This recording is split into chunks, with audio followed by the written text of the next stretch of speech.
This is the home of Alan Robson's Night Owls. With the voice of the North. Greatest Hits Radio. Pick up your telephone, give us a call. A message from Ali who's just said, what's the views of night owls on fireworks? We've had a hell of a week in our house. Our 2 dogs are terrified of them.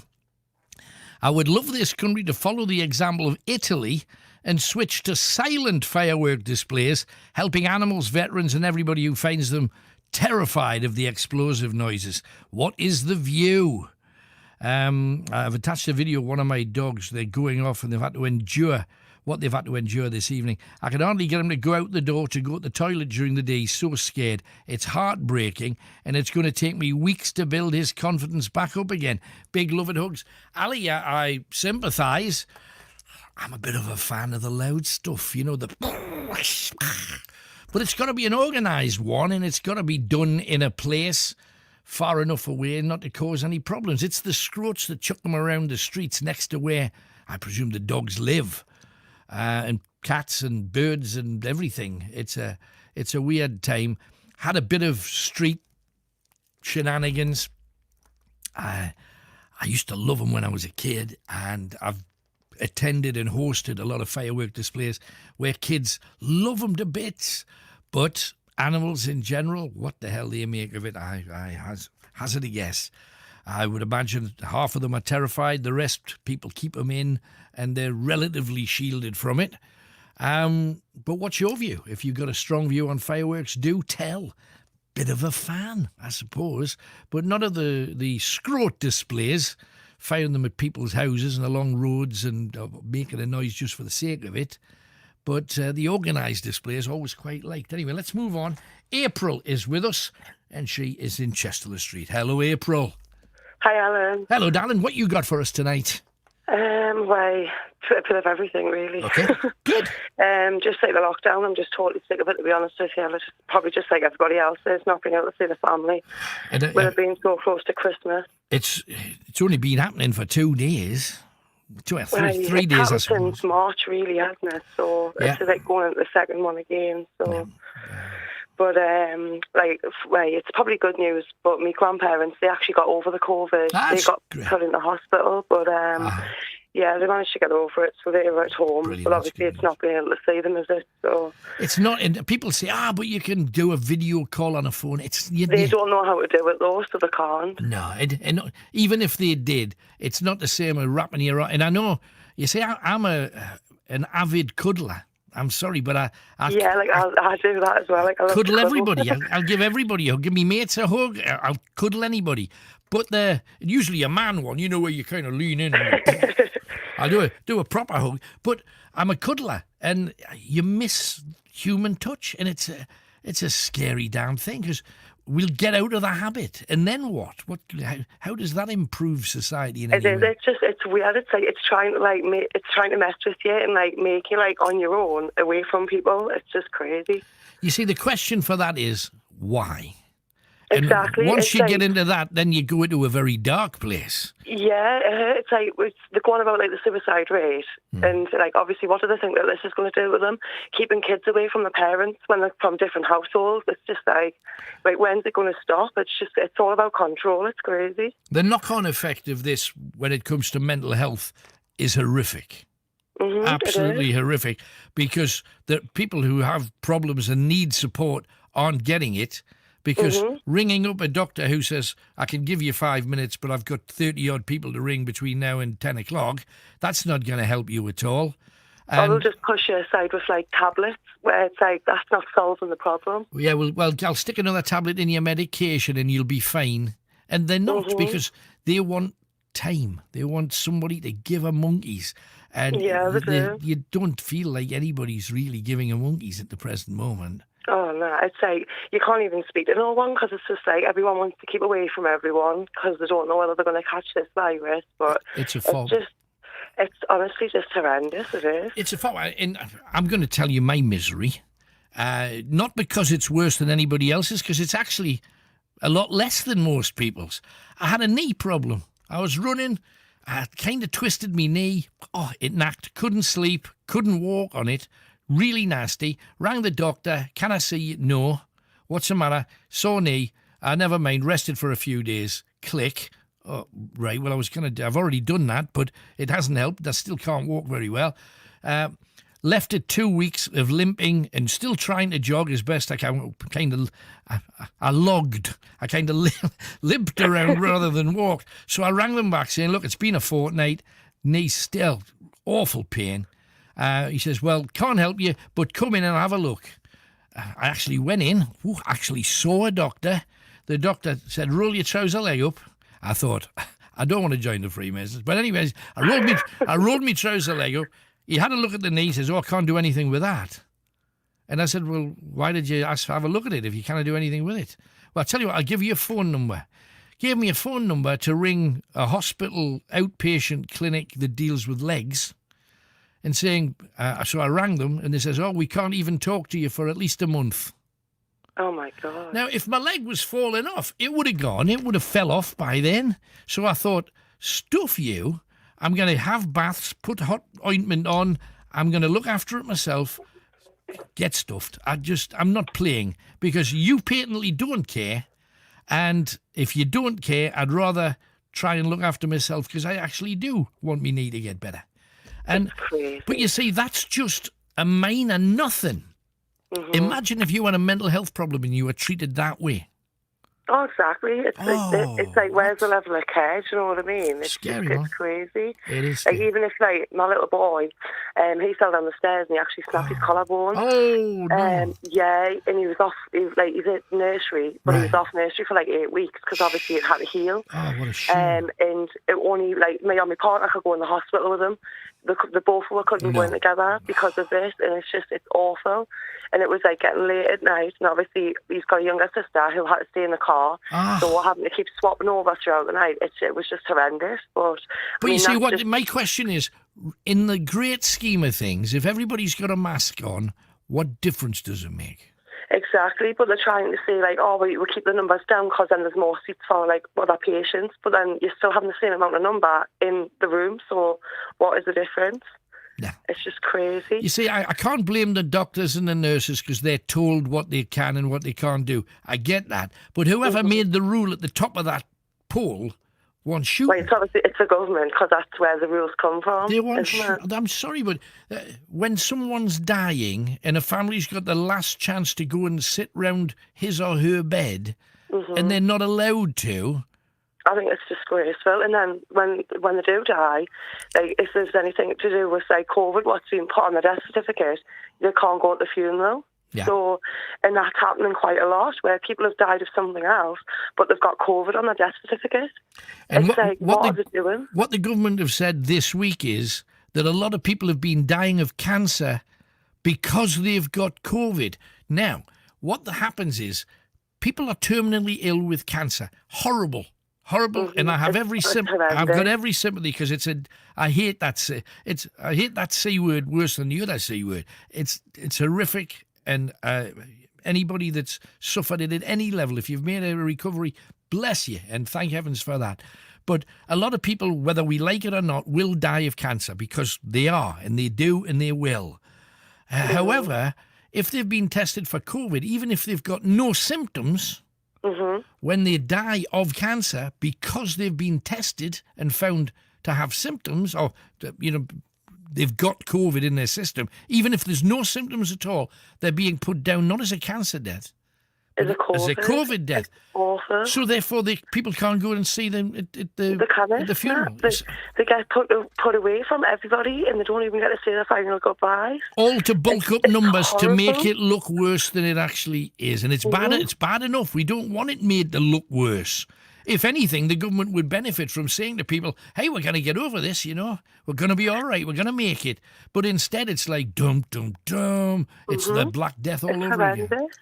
But, like, obviously when my nan and granddad, I heard they got it, I thought the worst because of, like, all the stories, what you hear what's out there. Yeah. And because my nana's got asthma, I thought, well, that's the worst that you can get if you've got asthma. Absolutely. But they managed to get over it. Great. So it's just like, is it really that bad? Or does it depend on the person's individual health problems themselves? Yeah, does it depend on what's... do you know what I mean? Does it depend what's really wrong with them? The bad stuff that's really wrong with them, emphysema, COPD, There's a lot of people got a lot of bad stuff that's related to the chest.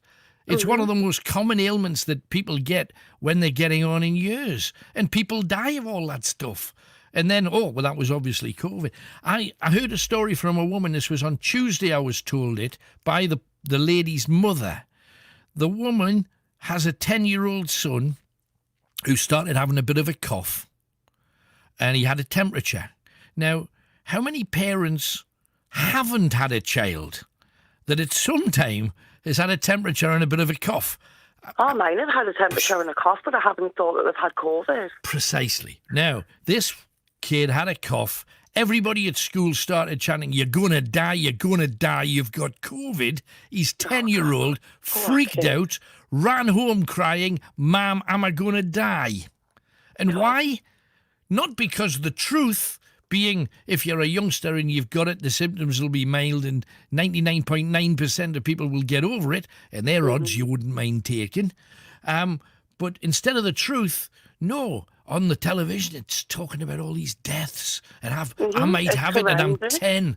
What is that? What message are they giving people, not just kids? Exactly. People in general. Honestly, it's terrifying people. It really is. And it's just like, are they really just trying to terrify them that much to try and gain control over them? But you say, what do they want control? What do they want that much control over us for? And that's the reason. Okay, maybe we have been something more to it than what they're saying. There's got to be something bigger towards it because there's loads of viruses. There's the flu. How many people have died of the flu every single year? There's no cure for the flu. There's not going to be no cure for this. It's going to be the same as the flu. No. Now, you see, that's common sense talking. However, whenever anybody questions it, we know it's a bad thing. We know that people have suffered. I don't want anybody to suffer. The fact that your family had it, it's a nasty thing. It could have took them out. Yeah. Thank heavens it didn't. But but that's also proof you can if you're healthy and if that is one thing. If your ailments healthy, your ailments aren't too severe, you've got a really good chance of getting over this. And if you're a child, don't worry about it. The chances of you contracting it to the degree where their immune system's so high up that they'll just get over it. It'll not even affect them.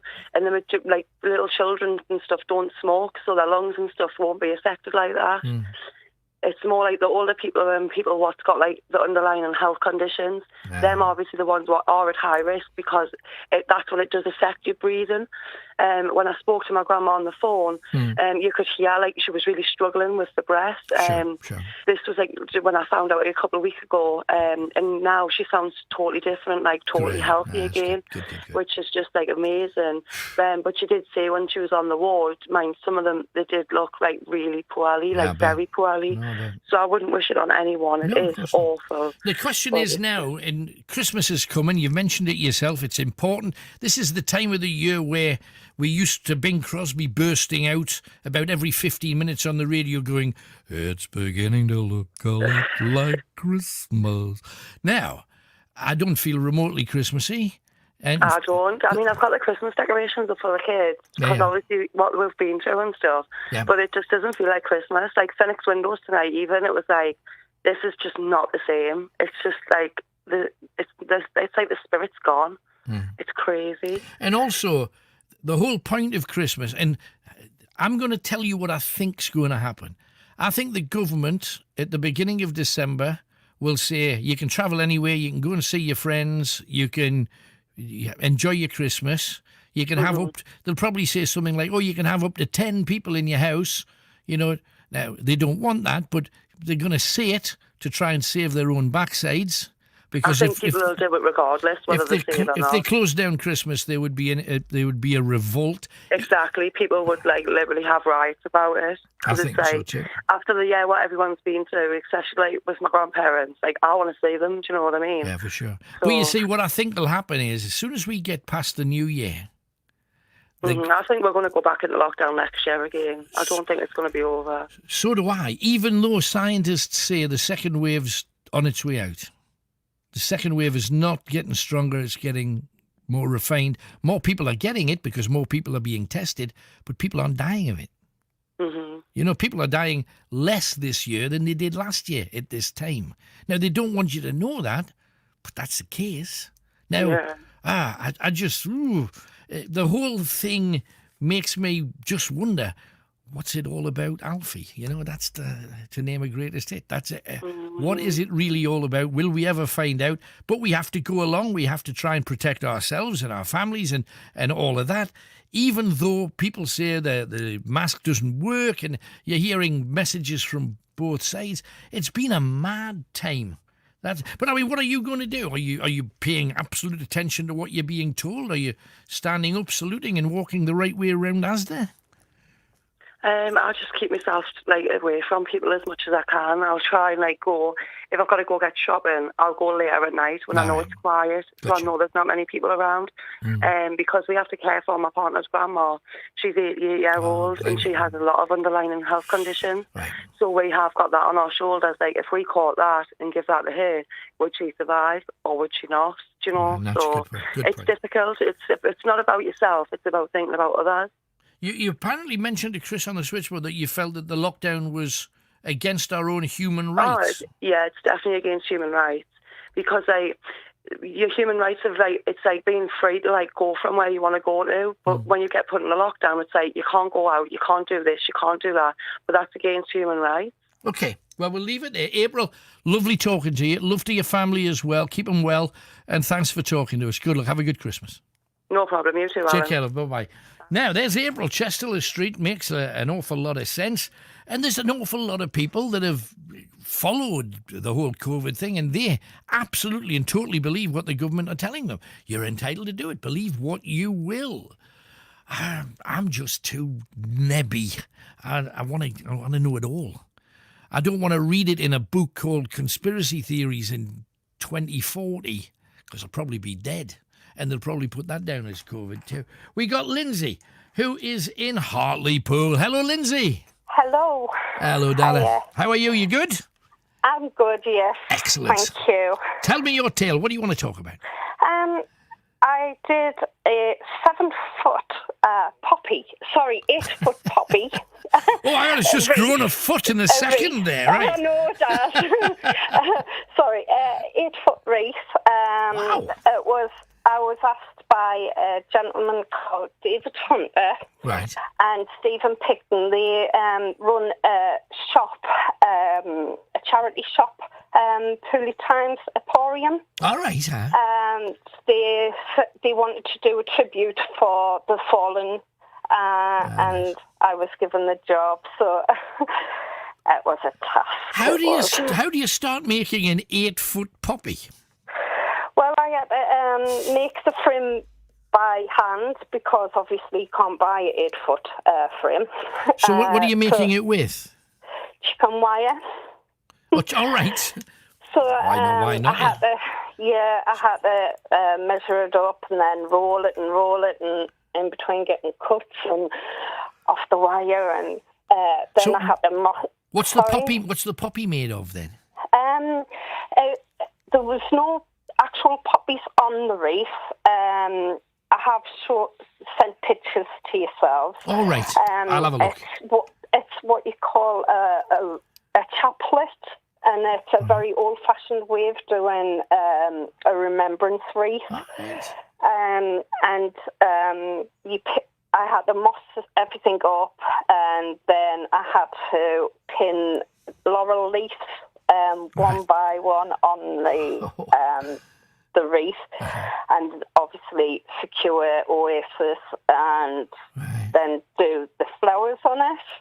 And then a lady called Jo Winter, she done the graphics on the board. My husband mounted the wreath on the board, and it took quite a lot of people to carry it.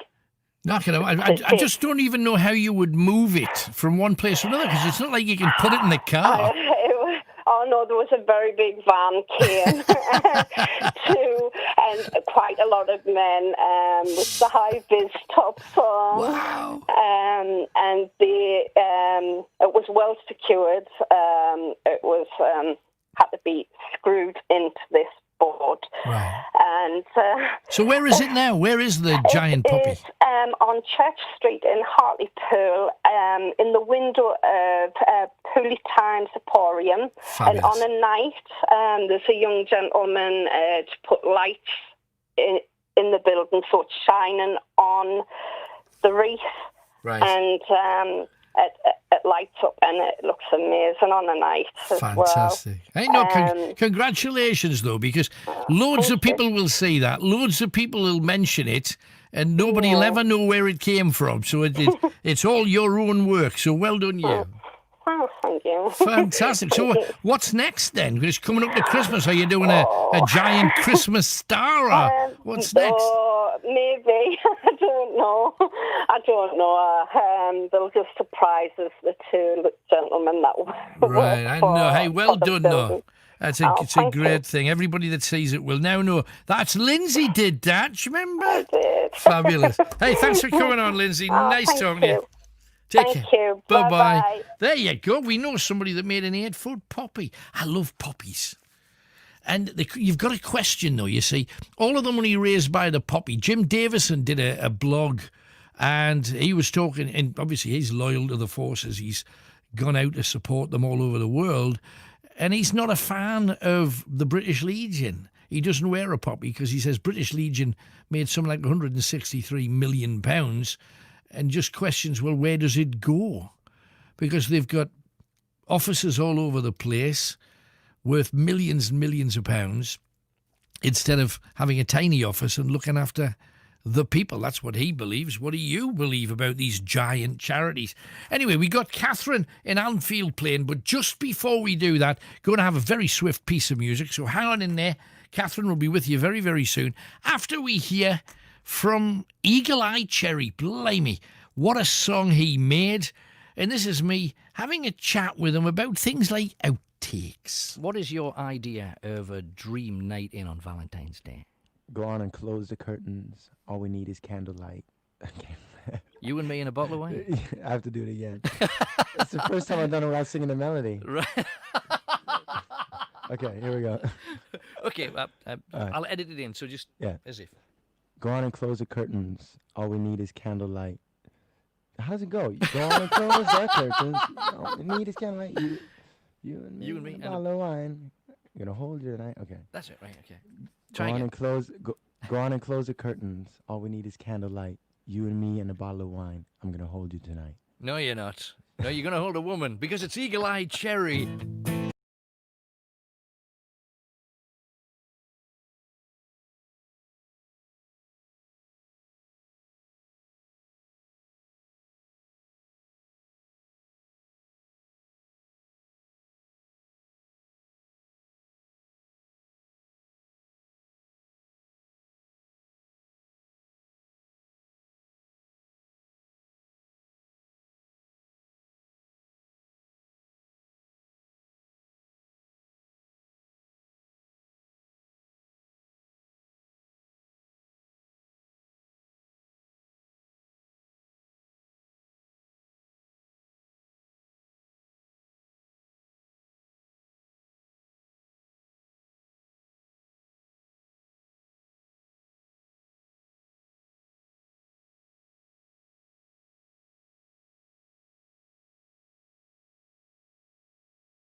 The voice of the North. Alan Robson's Night Owls. The phone-in that gets you talking. Greatest hits radio. I always thought a Mandalorian was something that you played in Henry VIII's time. But anyway, that's a separate thing. Now, quick mention to Sean Martin. Thank you for your kindness. Very sweet what you said. And also, hi to Darren from Percy Headley School. I've been down there many, many, many times for all kinds of different reasons. Great to know that you're there doing great work. Don't stop. Don't ever stop. Anyway, let us crack on because we got a lot of messages, including a happy 48th birthday for Ronnie Batista. Love from Twig, Celine, and Lorenzo Blue. I think Lorenzo Blue, Italian porn star, maybe. Who knows? But anyway, love to all of the Batistas, but especially Ronnie. Happy birthday, Ron. And Catherine Anfield Plain. Hello, Catherine. Hello, Alan. Hello, darling. What are you talking about tonight? I'm going to talk about Phoenix Window tonight. Oh, okay. It was absolutely brilliant, even though it was just online. Yeah. Were you showing kids, or was this for your own benefit? Well, for my own benefit, but I shared it to my grandkids. Right. What did they say? Because to me, I remember being dragged by me mother. I don't want to go. Look, you're coming. Phoenix Window, it's famous. Come on. I remember being dragged when I was tiny, and they had they built like a little bridge, so some people could walk in front and see the window and therefore block the window, and they had built a little like bridge across the back so you could step up and see over their shoulders so that two lots could see them. That was years ago. They haven't done that for a long time. But I was blown away, and every window had something different. I thought it was incredible, and it was like the start of Christmas back then. But is it the same when you're just seeing it on screen, or does it just become another television programme? Well, I remember going back to the 60s and watching it with my parents, and I've took my kids and my grandkids. There you go. But watching it, it's not the same. It's not the same. It was different. There was no, like, festivity type thing. It's just not the same. Well, you've got to see the Bairns' faces when they're seeing it, because, yes, you get a kick out of it, but the big kick is watching the littlies light up and seeing magic happen. That's the thing, isn't it? Yes, it was definitely different. Right. But not the same. You've got to be there to see it. So what's the topic for the window this year? Not wanting to spoil it for anybody, but what is it? It's Wind in the Willows. All right, right. So that's the like Toad to Toad Hall and Ratty and Badger and all that. Right, brilliant. Yeah. Great. But yes, seeing it on video and that, it was good, but not the same. It's not the same as being there and seeing it. Yeah. You know, but isn't that like everything now? You can't go to the theatre, you've got to watch that on screen. You can't go to the football, you've got to watch it on... exactly. It's a different world out there at the present moment, sadly. Moment, yeah. But I was looking forward to taking my grandkids and that, and my husband. But with my husband having COPD, we can't go. No, best not. Absolutely. No. Don't take any chances. And if we all do the sensible thing. But you see, if you went there with your family and everybody had masks on, if they're telling us the truth, what's the problem? What's the problem then? Yes, exactly. I totally agree. Yes, because I mean we've still got to go out for our normal day shopping. Mm-hmm. And if you can queue in Sainsbury's or Tesco or Lidl or any of the supermarkets, and you do, why can't you queue for a slow walk past Phoenix Window? Exactly, and I mean in Newcastle they've got the arrows telling you which way to go, and they could put the barriers up, so it should be all right. You know what I mean? Absolutely, 100%. Yeah, but I mean I've got all my Christmas shopping in because I start in January in the sale. I hate organised people like you because I still haven't got a clue, and you kind of go out and the shops are not really doing you too many favours.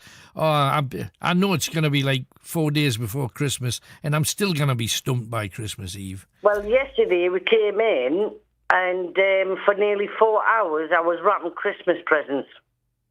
So, because I've got 6 grandkids. Right, oh, blame So me. it's like, that's all done. Yeah. And I'm going to put my Christmas tree up next week. Right. And then I'm going to write my Christmas cards out. Well, you're being terribly organised, but you still might not be able to hand the cards and the presents over, though, yet. Well, I can, because my daughter only lives just one street away from me. All right, that's good. And my other grandkid lives another street away from us, so I'm perfect. I can leave them on the doorstep and do that. Great. And all the people that we visit in the club when we used to go to the club, which have been since March. Sheepers, right. I'll just see them on the street as I pass by. Right. So just hang on a second, pop to the door. I've got something for you. That's how it's going to be, isn't it? I suppose. Aye. Oh, well. As they're walking past my house, there you go. There's your card for Christmas. Yeah. Aye, brilliant. Hey, well, you do it any way you can, because I think that's the way we're all going to have to be this Christmas. I love being organised, everything. I just hate people like you, Catherine. Love you for coming on, but blame me, it just shows up all of my flaws. That's the thing. But being as prepared as you are, I'm just a bloke, and anything with testicles has always been trouble. Catherine, thank you for calling. Thank you very much for listening. No worries, and have a good time. Hope you'll be back on. There you go. Phoenix window unveiled, and it's wonderful, and it's Toad Hall, and presumably it's the car and everything. Brilliant. 01914 888 3188. DJ Triggs just said, do you bring a flask of tea to work with you? Having tasted Hollywood McShane and Chris's tea, I do indeed bring a flask. Very nice. And it's probably killing me, because I've got a sneaky suspicion there's enough sugar in there to turn me diabetic again. 01914 888 3188. Now we have Andrea on the line with something incredibly serious. She is in Sussex. Hello, Andrea. Hello, Alan. Hello, what can we do for you, darling? I just want to talk about my missing daughter, Georgina. She was last seen on the 7th of March 2018. Oh, my goodness, right. She left the house in the morning when I went to work, and we've never seen her since. Have you heard from her? Any phone call, a text, a tweet? No, nothing at all. There's been no social media. She hasn't used any social media. How old was she? She was 20, and she was 30 when she was last seen in March, and she had her 33rd birthday last week. We held an online vigil by Zoom. Oh my goodness! I can't think of anything worse than not knowing where, what, when, or whatever. Yeah. Have you any reason to think she's in our part of the world? Not specifically. I mean, the police have recorded her disappearance as a homicide. Oh my goodness! But for me, they haven't got any. There was no leads. They've got no information to say this. Why? That is a horrific thing to tell anybody, because there's a huge difference between she's a missing person to we're putting this down as a homicide. Did they have any reason for saying that? It's the proof of life test. You know, when they prove there's no usage of social media, no bank account use. Right. She's not touched her money at all. Nothing like that. No contact with friends, no contact with family. She's got 2 children. So they sort of have to, they do the proof of life and to prove if she's alive or she's not.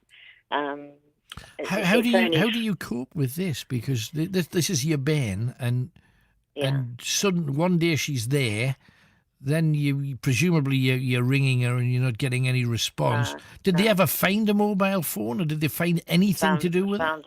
No, they found absolutely nothing. I mean, the first 6 to 9 months, we had people contacting us from all over the country, up north, London, everywhere, Scotland, saying that they thought they'd seen her or they had reason to believe that she was there. And when the police looked into it, they said there was nothing, they couldn't prove that it was her. So how do you cope with this kind of news? Because I think a lot of people are saying, look, that there is nothing worse than losing a child. Now, literally, you've lost her because we don't know where she is. We hope that she's somewhere else, perhaps under another name, with somebody that can look after her and care for her and hopefully love her. That's the dream. But was she the kind of person that would not contact you? Had you had a huge falling out or anything? No, we haven't had a falling out or anything. And no falling out with the other members of the family? No, nothing. And she's got two 10-year-old children. Oh, my goodness. I don't think she would go off and do that. We were very close as a family. But even if she had have wanted to have gone to start a new life, I myself and all her sisters don't believe that she could have stayed away. She couldn't have, she was the type of girl that if she didn't have a phone, she would ask somebody in the street if she could borrow their phone. That was the way. She would often phone me and sort of, if she hadn't got credit or something, and she'd call off a sort of different number and she'd just say, it's me, Georgina, Mum. Just borrow someone's phone. You must believe in your heart that she's gone. I don't want to believe that, but because it's 2 years and 8 months, 2 years and 8 months, we've got no traces, no leads, nothing. We're absolutely distraught, and we just sort of work all day. It's like 7-day week. We've got a Facebook page for Missing Georgina. We've got Instagram, Twitter, and it's just constant. We send out posters. We sent them out all over the world last year. Right. We were sending them. People were going on holiday. We sent them all out all over the country. We had banners made and put up on, on sort of bridges and places in the town. And was her passport missing? She didn't have a passport. She didn't have a passport. I think it expired, so she hadn't got. Even her driving license only arrived after she went missing. Did the police check if she'd applied for another passport? Yeah, all the sort of the government sort of official sort of offices and things like benefits or hospitals were all flagged. They were all flagged in case that she sort of applied to it for anything, but nothing. There's nothing at all. Literally dead ends in all directions. Yeah. So now you had a vigil. Yeah. And we had presumably just sent love and energy out there to wherever she is, whichever side of the Great Divide she may be. When will you be able to put this in a place that you can cope with it, get on with your own life? Because at the present moment, you're spending all of your energy to reach out in the hope that she's still with us. Yet the signs are very dark, aren't they? I don't think it's possible that you ever can. I don't think so. How can you? It's not knowing that it's not. True. Somebody loses somebody, they know what's happened to them if it's a death, but it's that not knowing really, and how you can just move on. I don't know. I don't think I could. I don't think that you'll ever move on totally. But instead of it being the banner that you carry every day, is there not a time where you have to put that banner down and start trying to generate new life for yourself because you're still here? Yeah. She's gone, whether she's gone or she's gone, you know what I mean? But you're not, and the rest of your family carry on. And carry the love for her in your heart forever. That's not going to change. But when do you start devoting your time to the people that are still here as much as you have been for the young lady that is missing. But I just feel that I have to keep her story out there all the time, and it's quite hard. It's hard work to do that. You're constantly thinking, what else can I do? Yeah. What else can we do to keep it out there, create something different? Because there's so many missing people, and to sort of keep the interest of people all the time, it's really hard. And we rely on people to keep sharing her story as well, and support us. All I can do is send my love to you, and there's hundreds of people literally sending messages of all you can do is hope. And the only thing that I would say about this is to use and this is a stupid analogy to put alongside it, but every time that I go looking for something that I really want to find, as soon as I stop looking for it, you find it. And it's just, I don't want the rest of your family to spend the rest of their lives walking under a dark cloud, not knowing, and maybe you'll never find out. But surely at some point you're going to have to put this into a place where you say, we love her, we'll never stop looking. Maybe once a week or once a month we will continue to send a beacon out, keep the light on in the window, so to speak. But devote as much time to love the people that are close to you now, rather than not sharing as much love with them and sending your love out into the darkness, like firing a bullet in the night, hoping you're going to hit something. Because that's really what you're doing now. You do realise that. It's hard, though, when it's, your child. And I can't imagine. You've had that child, and there's just nothing. They just completely disappear. The worst thing about it was that if she was found, she's run off with a milkman. Yeah. At least you've got a degree of, okay, she doesn't want to talk to me for whatever reason. I get it. Have a happy life at some point. Yeah. Hopefully you've got a chance we all come back together and have an amazing reunion. Even, and this sounds weird, but even if you knew that she'd gone and you had some, she's caught something and she's ill, she's had a heart attack, heaven forbid somebody's hurt her, but even at least then you would know. It's that tantalizing not knowing that's the worst part of this whole thing. And I think it's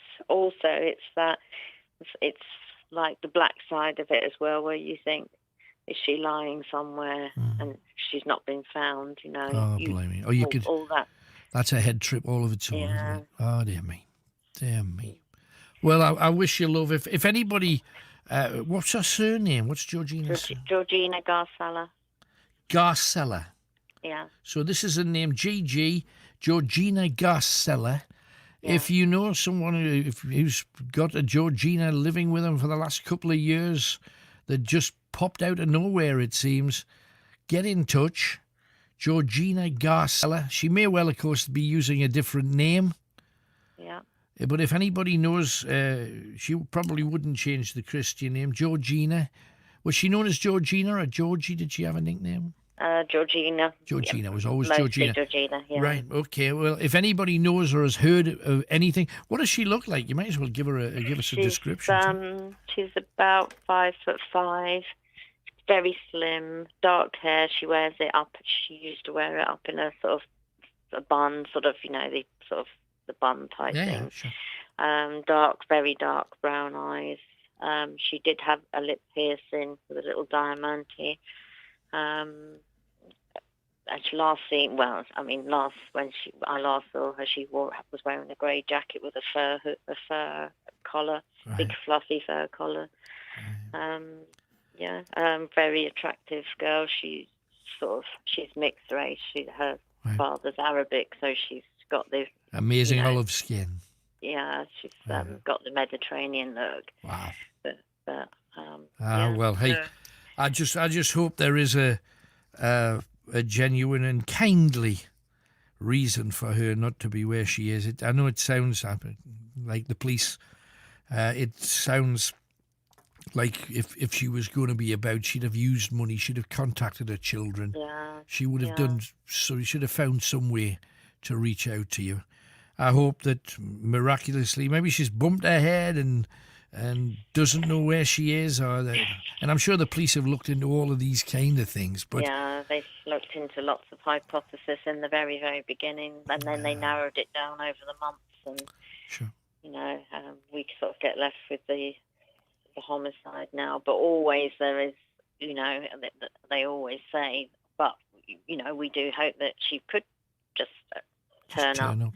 But for us, for me, my thought is we have to keep hope because we don't know of anything else. No, I understand. It's just remember to share the love to the others that miss it too. That's the thing. Anyway, love to you. Thanks for coming on, Andrea. I'm so sorry. Thank you. So sorry to hear. Thank you. Bye-bye. Oh, my goodness. You think that you've got problems. My goodness. 01914 88 3188. Right. So we have a few tweets to deal with. And cleaning things that you've done that you wouldn't have done had it not been locked down. Cleaning the inside of my garage doors. Hi from an owl in Cardiff. Stay safe, all in my spiritual home. And Ross, it's that happy, sad time of the week once again. Happy because Night Owls is on. Sad because it means work tomorrow, and I'll get you. Lots of messages coming in too. Anne. Alan, do people think this whole fiasco should have been taken out of the hands of politicians? It should have been run by epidemiologists. That's what they've trained for. They've said that lockdown will make no difference now. I know two 20-year-olds who've committed suicide, but no one who's died of COVID. It is 19th on the list of causes of death. Less than 1% of people die of it. A kid I know said, "Don't go outside, you'll die." Kids are terrified. It's actually against the human rights law to make people stay indoors. We should just use our common sense. But the government don't think we have common sense. Obviously. David Bowater, David Icke has been silenced for speaking the truth. We had him on here. He spoke the truth then too. Tracy, I've said from the start that this virus that they're covering something up. I think they'll be dragging this lockdown out until after the new year. It will all be to do with Brexit. Bring the UK economy to its knees and then blame Brexit. The most annoying phrase this year is, it's the new normal. There is nothing normal about it. It'll never be normal meeting a friend and not giving them a hug. It'll never be normal having to give contact details when you go into a cafe for a coffee. It'll never be normal having to wear a mask to go into a shop or a bank. It'll never be normal keeping 2 meters away from people. It will never be normal having to queue to go into a supermarket. I said that we will all be wearing face masks and not knowing why, because it'll suddenly vanish out of the news and nobody will know if there's still a virus going round. Oh dear. Chris Black, this is my great-grandfather, Henry Robert, and in his Royal Navy uniform from the First World War. There's a very long story, Chris the Truck. I will read it before the end of the show, possibly on air. If not, I will certainly read it nonetheless.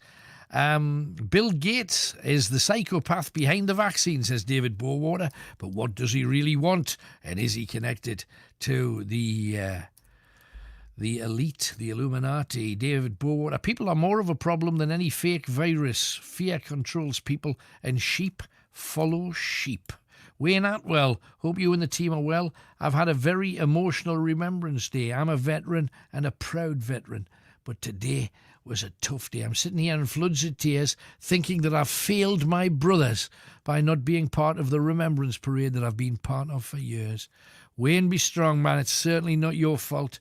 Sucked into this whole dance. Brian Gateshead. Hello, Brian. Hello, Brian. I think, in fact, while we're trying to sort out where he is, let's have a tune. Now, we've been lucky enough to travel the world doing ghostly stuff. And while we were doing some ghostly stuff on the island of Barbados, I was lucky enough to talk to an absolute superstar, Eddie Grant. What I want to do is ask you some more peculiar questions, because it's very rare that I get a chance to sit, certainly poolside, under the sun and talk to the superstar. So I want to find out, what's the worst thing that's ever happened to the Eddie Grant body? Accidents, operations, how have you suffered? Oh, man. I think from birth I had diphtheria, which has killed 1 out of every 2 children down here. Right. Later on, many years later, when I was with the Equals and traveling in Germany, we'd just been awarded the Golden Lion Award for some fantastic thing that we did. You know how it goes.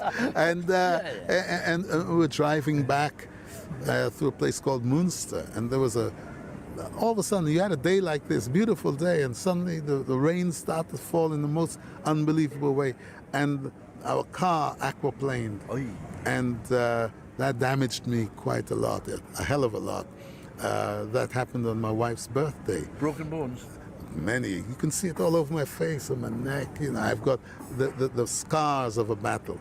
And then, of course, by the time I'd reached 23, I had the heart problem. And yes, and so it's been.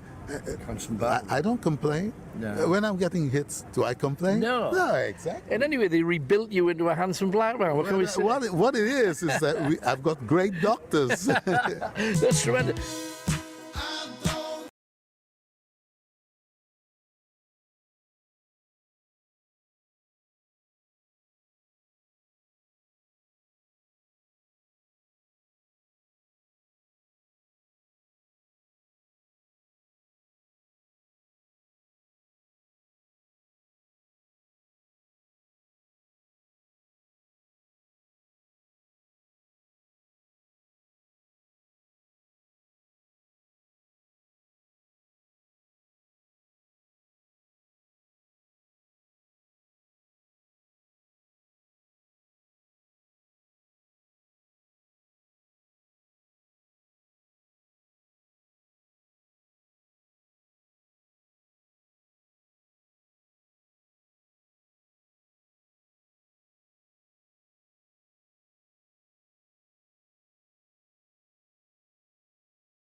0191 488 3188. This is Night Owls. Greatest hits radio. And we got Brian in a second. Just before that, I'm going to give you your first clue. Now, tonight you could win a copy of the book that I released last week called Grizzly Tales from Northumbria. You can win that, and also, hang on, oh, it's on the screen. Oh, that's good. So I can then put that one. No, this is better. So you can win both of them. Yeah, this is Night Owls mug as well, without dancing behind a huge book. It's not actually that big. It fits in your hand. And if you could make use of it. The reason I mention it also is because I had this email come in from Jordan Morris. He says, "Hi, Alan. I've been asked by my parents to get advice and possible haunted locations that I could go to do a paranormal investigation, part of the team I am with. Could you help?" says Jordan. Jordan, in the book, the whole idea why it's called Grizzly Tales of Northumbria, it's from Scotland down to Yorkshire and all of the places therein. It's 160 places with ghostly stories attached. Take your pick. But there's 160 there for you to choose from. But you can win that book tonight if you can solve a problem. It's a very famous song. I'm going to give you 4 words from that song, and you're going to tell me the name of the tune. Okay? And who sang it ideally. Clue number 1. A deer. A female deer. Write that word down, okay? A deer. A female deer. And it's not the song from The Sound of Music that we're looking for, okay, before you start. A deer, a female deer. Write down the word, okay? 3 more words to come, and then you've got to tell me what the name of the song is, if you can. Let's go and catch Brian, who is with us right now in Gateshead. Hello, Brian. Hello, Alan. Hello, sir. What are you talking How are you doing, about? my friend? I'm good, mate. Thank you. Hope you're well. Aye. Keeping good all the way through this thing that's happening to us all at the moment, you know. Champion. So, what are you on about? Well,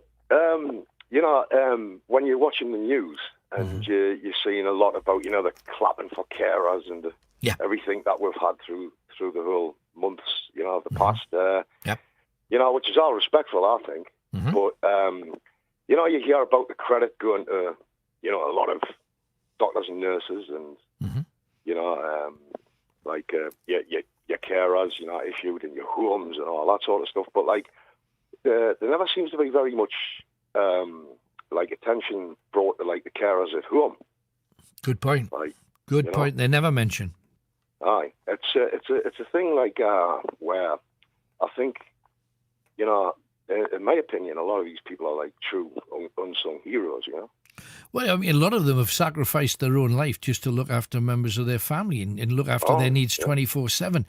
I am absolutely on your side with that. They never get a mention. You hear carers and care homes being mentioned, but the home carers who, frankly, save us and the government millions of pounds because they're there, they're on the spot, and they're doing a job that, to be honest, it would take 2 or 3 other people to do. But they're doing it all just one-handed. No, absolute respect to those people. No question about it. There's a lot of people who are really, like you say, they've gave up their life to look after loved ones. Absolutely. It's sometimes more close to home with a loved one than it is with a relative stranger that you do for a living. Sure. When people at home, they seem to get very little respect, very little money. Yeah. Coppers in the grand scheme. A friend of mine's daughter, she's now, I think, 54, and she's looked after her mother, who's been very, very ill for a long time. She looked after her mother for something like 30, 34 years, something like that, and her mother passed. She's got no idea where do you go? Do you retrain? She spent her whole life just looking after her mum and doesn't know what the hell to do with herself now. Yeah, I can sympathise. I mean, I looked after my mother for 6 years.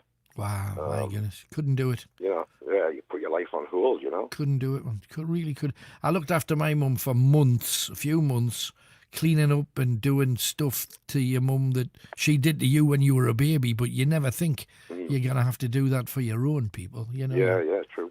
Oh, my goodness. So, hey, absolute respect to you for that. I genuinely... Cool, man. Cheers, man. I couldn't... But like I said, couldn't something you do from that you would do anyway, unpaid or not, you know.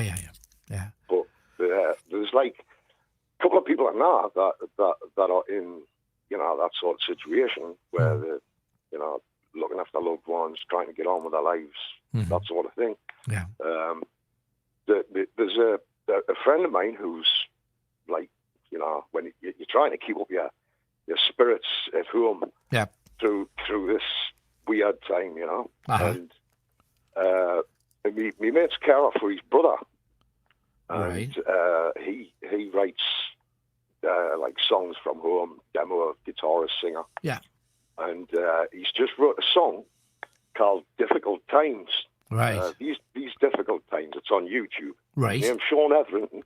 Sean Etherington. These difficult times. Right. Check it out, everybody. And it's like it would be nice if people could just drop him a line, say hello.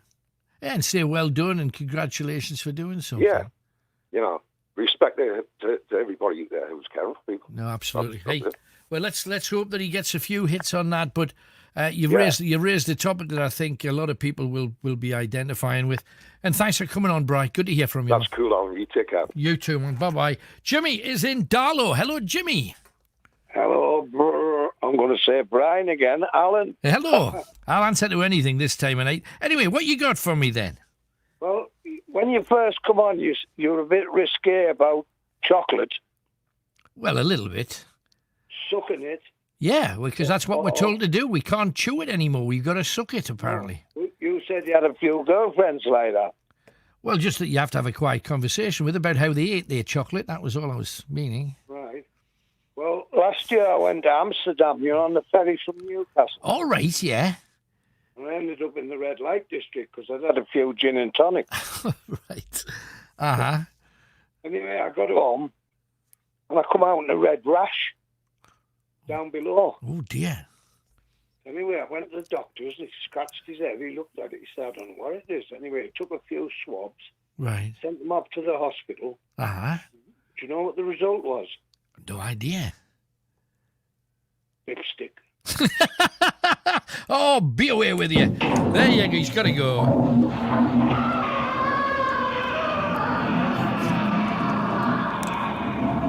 Risky? Me? No, I don't think so. Much. Right, so first clue is delivered. Oh, incidentally, we've been sent an orb from who? P. Cervantes, who I'm sure wrote a very famous novel, possibly The Three Musketeers. Anyway, Alan, I was walking in the cemetery yesterday morning with me dog. Took this photo. Do you think it's an orb? It's a big blue one. It could be. It could also be just an anomaly on the camera because it kind of looks like a 1960s orb, if it is, because it's kind of a greeny blue. But who knows? Who knows? Could be anything. But thanks for sharing it with us. There you go. And who else we got? I think we move swiftly to Alex, who's in Chopwell. Hello, Alex. How are you doing, Alan? All right? I'm good. So, what are you on about tonight? Well, what do you think about the election? What do you think? Well, do you know what it is? I think it's been a bit rigged. Personally, I know people have the views about Trump and Biden and what have you in various ways, right? But I do think it's been rigged. Right, now that's what the Donald is saying. But how could they do that? Because they've got people from both parties watching them count. I mean, literally 6 foot away. Yeah, well, if I don't know if you caught, I don't know if it was on it wouldn't have been on the mainstream, but some of Trump's watchers was actually turned out of the centres. Right, well, I heard that story, and then I heard that wasn't actually true. They tried to get closer to, and you got to remember that there was about 50 of them. There wasn't just one or two. There's supposed to be 3 per election, and 3 Democrats and 3 Republicans side by side, keeping an eye on it, make sure there's nothing dodgy. Apparently, they tried to get closer to the people doing the vote than they were allowed. So they pushed them back an extra 6 feet. So they were actually 12, but both sides were pushed back an extra 6 feet just to say, let the people do their job, you can watch from here, kind of thing. And then the story came out. They've been kicked out. Just the Republican ones, the Democrats were allowed to stay. Well, they were all pushed back 12 feet, apparently. But, hey, who knows? You see, I didn't trust the Trump getting in. So it doesn't surprise me that everybody doesn't trust the Trump going out, because he's told porkies all the way through. I watched one of his interviews earlier today, and he was saying things about, it's... And it was they showed a clip of an interview of him about 9 months ago saying, but if they try to vote me out, I know it'll be rigged, because the kind of person Trump is, he doesn't believe for a second that some people in the country might not like him. You know, I am the Trump. Everybody has to love me because I am Donald. And why do you think that it's rigged? Because there was a lot of division in the whole country, so I can understand it being a kind of tightly led race. Anyway. See, to be honest, I had no thought that Trump would ever not get in. All right. Just because of the sheer amount of response he had. And then obviously not a lot of people like Biden, obviously because his party seems to just start wars and create problems, where Trump actually hasn't started a war, and he's one of the very few presidents that has started a war. Well, mind you, it was Bush that caused the problems, Bush and Blair, who started the problems in the Middle East, and it was Barack Obama, same party as Biden, who ended the war and brought the soldiers back. So, I mean, they're not all at it, are they? Or are they? I don't know. I think that the presidents are just run by totally other people, aren't they? It's obviously the people who can profit from whatever they want. I mean, Biden's 77-year-old. Do you know what I mean? I mean, naturally, faculty start to wear off over time. Do you know what I mean? And if you're 77 and put in power, I mean, you go to the pub and talk to a 77-year-old man about politics. I mean, it's not the kind of guy you'd want. Yeah, but you're in a pub, so you know and if you're 77 and you're still in a pub, you're not doing so bad. But I get what you're saying.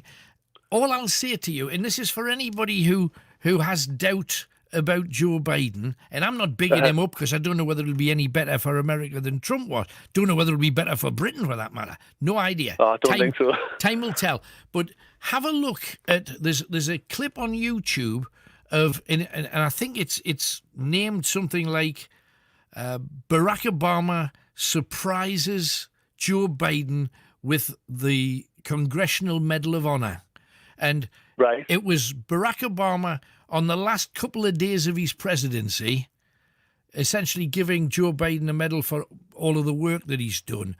It's just a beautiful bit of work, and the two of them are backing each other up, as you would imagine, and he gave him a medal and stuff. But it kind of talks through why Biden is a force to be reckoned with. And I hear what you say. Should you not have a vigorous 25-year-old who he's going to be there, he's not going to pop his clogs on duty, so to speak. I get that, but this guy's done an awful lot. He's succeeded an awful lot.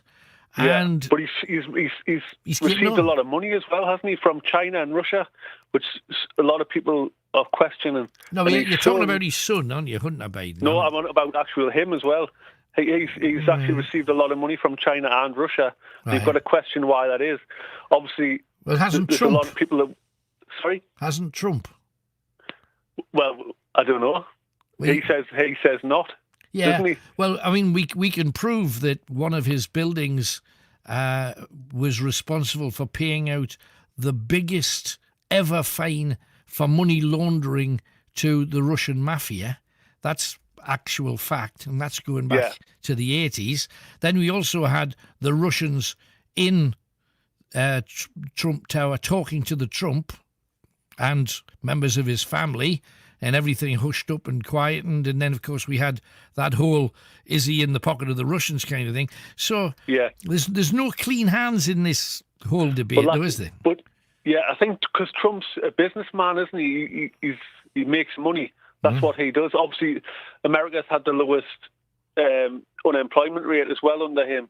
And for the black Americans as well, I think he's done quite a lot. Although people say he's racist, he's actually given more Mexicans and things like that more jobs than there's ever been. If you believe that, then you believe that. But the other side don't paint it that way, and I think it's probably the strength of the black vote that's got Joe Biden in. So, but again, time will tell. Hey, who knows? All I can say is, didn't have much time for Trump because he kept telling porkies that we could prove we're porkies. I mean, 40 and 50 from the same speech. And he's kept telling everybody that America had the lowest rate of COVID in the world, and he didn't. He had one of the top and one of the worst. And even right at the very end, he was saying, no, we're doing better than anybody else. And But is that not just media, though? Well, no, it's an outright lie, isn't it? But then you've got a question: is what your thoughts are on the COVID? Wait, no, it's down to pure numbers, isn't it? If you say, well, that's it. How are you doing with the COVID? Well, we've got 220,000 people dead. You cannot say, oh, we're doing really, can you? Not very many here. You cannot say that. And then there was the whole bleach incident. We're telling people to inject themselves with bleach, and people were. But there's another thing as well. He said, I think he might be misquoted slightly there. Disinfectant, he said. He's the only one that's actually mentioned vitamins as a. Yeah, but he said maybe if we inject disinfectant, we shall have to look into that. And you think, oh, people are now going to straight the toilet. I think I'll get a bit of domestos, have a bit of that. That's just madness. Spun it, wasn't it? Well, I mean, he said injecting disinfectant. Nobody else said it. And when you're in a position like he is, you cannot say the least thing because he's got some fervent follow. Maybe you would wear a red hat for him as well. You know, he's got a lot of people that believe everything that he says, and that's if you look at it. Hey, Britain's not too far away. You can remember Boris telling everybody how much money a week the National Health Service was going to get. He's been in power a while. I don't see those kind of sums of money being handed over anytime soon. In fact, he's refused to give the National Health Service people a pay rise after all of this. Well, it's strange. He's mentioned the other day he's going to build 48 hospitals. I'm thinking, well, what are they for? Well, you see, if he's going to build the hospitals, we've just heard he's going to close down those special hospitals that were erected to deal with the hundreds of thousands of COVID patients that never cropped up. And he says... well, I think they'll be in use soon, like, for other purposes. Well, but I think... who knows? But to build... he's on about building 48 hospitals, and then you've got the Nightingale hospitals. What were they ever built for? Well, you see, it's because of the Nightingale hospitals. Now, these figures were quoted today in two of the posher papers. Not that I read the posher papers, but I do. I know what you mean. Yeah. I do look at the headlines. I do my research, so I had a look in there, and the two posher papers have both gone with the fact that for every person treated for COVID in a Nightingale hospital, and remember they were built especially for purpose, has cost a minimum of £1 million each, because so few. They expected thousands to be treated there. Very few have been. And now they're thinking, what are we going to do with these hospitals? Because nobody's using them, so what are we going to do? Now, my argument is, if nobody's using them, why are we still in lockdown then? Exactly. And you also got to, like what's happening in Liverpool, I mean, they're actually paying people to get tested. How ridiculous is that? And if you look at the images of Liverpool over the past few days, and all those people queuing up, do any of those look like they've got a virus to you? No. They're standing there for 3 and 4 hours. If you can stand for that long length of time, you haven't got a virus. Like, yeah, but they're all going away with some money in their back pocket, thinking, "Well, that was easy." They just stuck a thing up my nose and down my throat. Champion, I'm away at the bar. Exactly. But hey, it's madness, Alex. But it is. but you reckon that he's been ripped out of power, Donald Trump? You wish he was still there.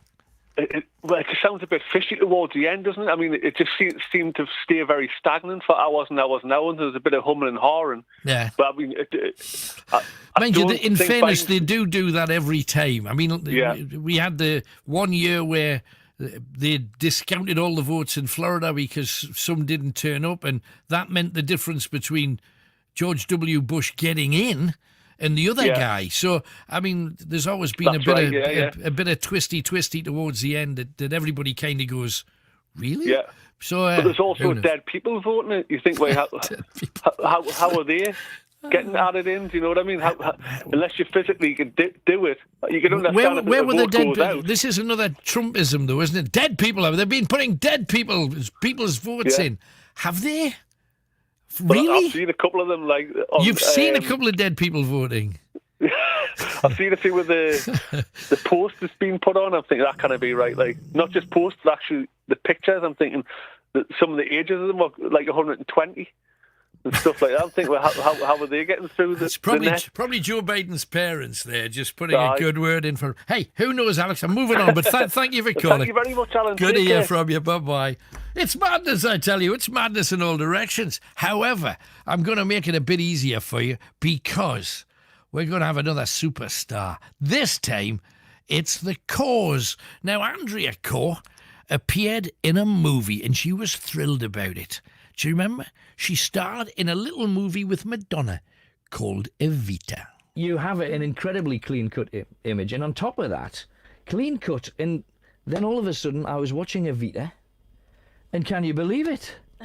Who's in Evita? How did you get that? Well, it's an Alan Parker movie, like The Commitments was, so right. he remembered me, and I auditioned for it, and I got it. So what was that like? I mean, because that's a different world altogether. It was. I mean, it was funny because we had just done a tour of that had taken in 4 continents in 3 weeks ourselves together as the band, and it was just insane. So they got to go home for a week, and I had to go to Budapest to do Evita. Oh, what a bitch! But luckily, so it's kind of vague. That's what I'm trying to say. I don't think it was just passed in a blur. No, not. Luckily, my scene was lying in a bed and getting kicked out of the bed by Madonna, and all. So I got to lie there for a while. It was a bit of rest. It was fine. Right.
0191 488 3188. This is real life conversation with the voice of the North. Greatest Hits Radio.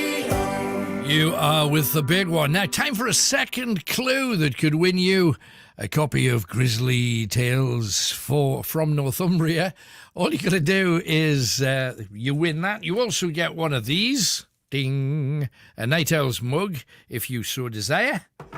And the lights have suddenly changed here, and I look so red that I could be loaded full of COVIDity. Let's hope not.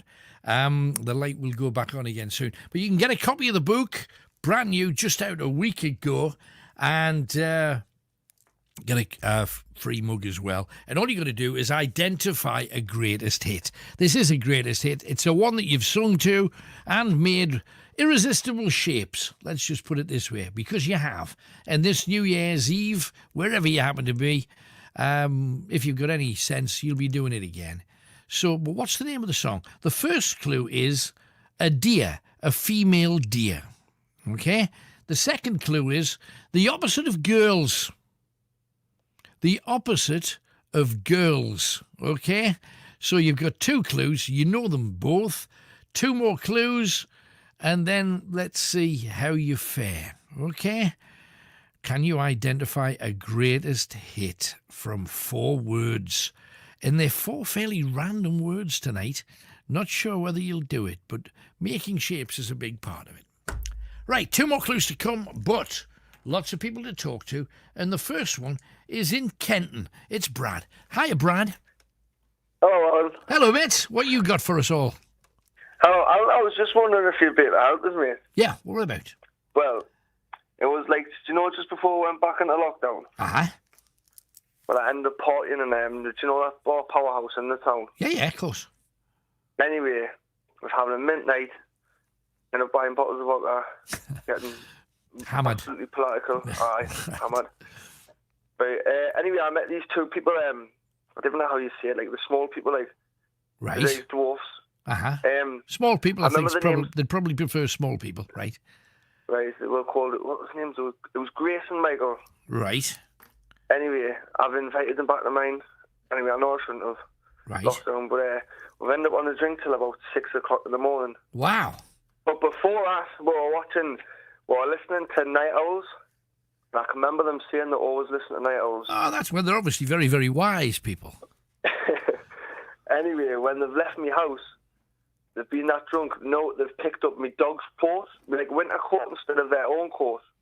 Right, oh, blimey. So you basically, well, they know where you live. Surely they'll send it back, won't they? No, I don't know them. I just met them. It was just like one night. All right, okay. So if anybody knows this couple, they've inadvertently walked off with the wrong coat, and if so, you just want to swap them over. They've left their coat. It's a Canada Goose coat. Right. But my little dog missed. Obviously, what I do is I keep my van keys in his coat. He's got a little side pocket. Oh, I keep my van keys. Right. So you want that back, so they'll have put their hand in the pocket and thought, what the hell's this? So they not necessarily know where it's from. We had that much drink. We drank like 3 bottles of vodka, so I don't think they'll be able to remember where I live. But I'm not sure they'll remember where they live after that. I've got his little Canada Goose jacket. Obviously, it must be expensive because I've had a look at the price of them. Right. So this one must be custom made. Right, so okay. Just to let them know that I've got his Canada Goose You've jacket. got the coat, and we've got your phone number, and if they get in touch, if they are regular listeners, we'll hook you up. No problem. But this Michael, like, it's funny, but he was a little bit of a dodgy character. I'm just hoping. Right, now, the thing is, if you, we will just hook you up. Let's just put it that way. That is what we'll do. We'll hook you up, leave it there, talking about getting drunk and doing daft things. We will sort you out. If he wants his coat back, we know where it is. We got your number. Let's crack on and talk about many things. If you don't name people, you can say what you like. If you do name them, I will not let you cause them grief. Simple as. 0191 488 3188. Moving on. And do not forget, we want your calls about the stuff that you never do unless you're in lockdown. I've been cleaning windows. I never clean windows. I've been cleaning all kinds. Anything, just let me do anything rather than just sitting. Nightmare. Ryan is with us. He is in North Shields. Hello, Ryan. Hello, Alan. Hello, mate. Right, mate. I'm champion. Thank you for asking. Good. What you got for us all tonight? So obviously, things that you do in lockdown, obviously that you wouldn't do, like outside of lockdown. So for me, obviously when I finish graft, I like to go out in the car, and I know it sounds boring, but I just like to park up and just listen to like tunes and stuff like that. That's great. And tonight, it's like obviously with us having a new DAB radio in the car, I've like put you on, and I thought I need to ring him. I went back, after so long. Like this is my first phone call ever ringing you while you're on Greatest Hits Radio. And I'm so buzzing that you're still gone. Like I'm still buzzing. Well, thanks for that. I mean, what's the type of... Because I do this. I actually sometimes go somewhere that I don't need to go because I want to hear the whole album. Do you know what I mean? When you're listening. Yeah. So what are you listening to then? Well, at the minute, it's Spotify. Now, obviously, my dad passed away a couple of years ago, right? Right. And literally, there's a song that you play that I started playing in the car on Spotify. Joe Cocker. And I remember, like, that's him, Take Me Home, Joe Cocker. That's the one, and I listen to that, like, in the car, like, especially when I'm on my own. Yeah. But I'm listening to, like, Alkynes. I think, is it Phyllis Nelson? I think it is. I'm listening to her. Move Closer. I'm listening to a bit of her. But I literally, I'll put, like, a shuffle on and literally, like, pick up what I enjoy listening to. Yeah, that's good. But there's some tracks on, like, out there that are really good. But I just also think there's something about driving with the right tune on. Do you know what I mean? If you're trying to get... I'm a rock guy, so for me, I tend to go with the noisier stuff. But there's a song by Thin Lizzy called Chinatown, and it's one of those thumpers that if you're supposed to do, and there's a part of the A1 at the moment that you can only do 50 mile an hour on. Yeah. Don't ever put a tune like that on when you're in a 50 mile an hour zone. You'll find yourself doing 70 and creeping above. So there's just certain tunes that are just good, hard driving songs. And I know there's like soul and dancing and a lot of the monkey music, they used to call it, that that does the same kind of thing. But no, for me, it's the rock stuff in the car, definitely. But Joe Cocker, what a voice. Can't go wrong with Joe. Cracking track.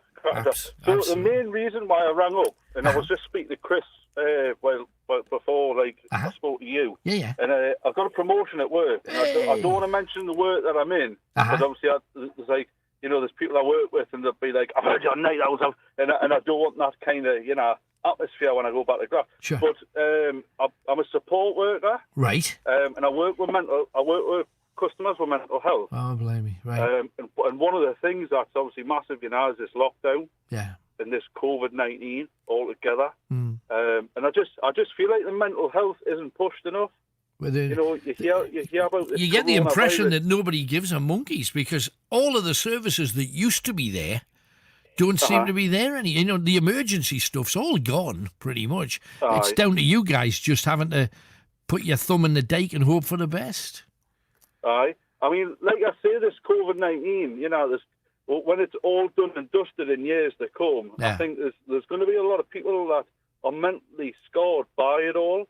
Definitely. 100%. Now, I know back in March when it come about, like, I'm a massive snooker fan, and what I did was, obviously I couldn't play snooker. I couldn't go into my social club and play snooker. So I started to think, well, what the hell am I meant to do? And I'm like still going to graft, working with these customers, and I'm like putting on this front, and I'm thinking, hold on, I'm taking a massive hit, I'm going out, like, I'm finishing graft, and I'm meant to be going to the social club, and literally it's shut.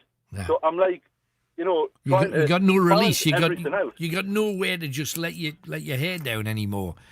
You go to work, come home, go to work, come home, and we're missing the best of life. We're missing loving people, meeting people, socializing, having fun, having a laugh, having a giggle. The cherry off life's cake has been flicked on the floor and stamped on is the reality of the situation. But but you see, you've got the most stressful job as well because you're dealing with people that can't cope, and you're their coping mechanism, but you haven't got one for yourself. This is it, and I know, like, it went on for a good couple of months where I couldn't get into the club, and I'm thinking I'm going to check, like, the World Snooker Association body, and I'm thinking there's got to be like some sort of loophole that we can get into the club, you know, even if we're all like 2 meters apart. I mean, the tables are 12 foot by 6 foot, so there's your social distance if someone's at the opposite end of the table. And you know yourself, if you go to a snooker club, you know how there's this table. All you got to do is take out every second table. Play on. I would not even take them out, shut them down. You know, you cannot play on table 2 and 4, but 1 and 3, dip your bread. And you're always going to be a pool cue's length away from anybody anyway. So, I don't get it. If you can be that close in a supermarket, why can't you be that close in a gym, because they've closed them as well, or a pool hall? What's the difference? Well, this is it. I mean, this is it, you know. So this went on for a good couple of months, and obviously everyone knows when the clubs and the pubs and that opened, right? So people are starting, and literally, the best news I had was obviously the snooker. Once I seen that snooker light on the table, I was thinking, get in, back in business. And I went in the club and I knocked like a 40-yard break in, and I thought, well, that's how I like to be welcomed back when I can do stuff like that on the table. So obviously the snooker, for me, it come back with a vengeance, and I was buzzing. I was playing in league games and stuff like that. Then I get a call to say the league play has been suspended. You're not allowed to play games. I'm thinking, for crying out loud, I'm still going into the club to practice, though, because that's my release, like you say. Absolutely. And, so a good few weeks ago now, I'm thinking to myself, I know there's going to be another lockdown, so what I'm going to do is I'm going to program my brain, and I'm going to restrict the amount of practice that I put in, so when the lockdown does happen, I'm going to be mentally prepared for it. And for this lockdown now, I am mentally prepared for it. Right. I've got other things in place. I've even made a purchase of a Nintendo Switch, so I didn't have to, I can just play on Mario and all that and blast all the levels off. Do you remember, there's you can play snooker on the Nintendo Wii, can't you? Isn't there a snooker game on the Wii? Is that any good in the meantime? Or? To be honest, I've got a snooker game on my iPhone, right. And that kills a lot of time, especially when I'm sitting on the toilet. You know, if I go on the toilet, I blast a few levels off, you know. Right. And that helps us massively. Nothing worse than losing a few balls when you're on the toilet, though, in fairness. Especially if you're potting the brown. Right? Leave it. Walk on. I'm sorry, that really does deserve it. Send him down.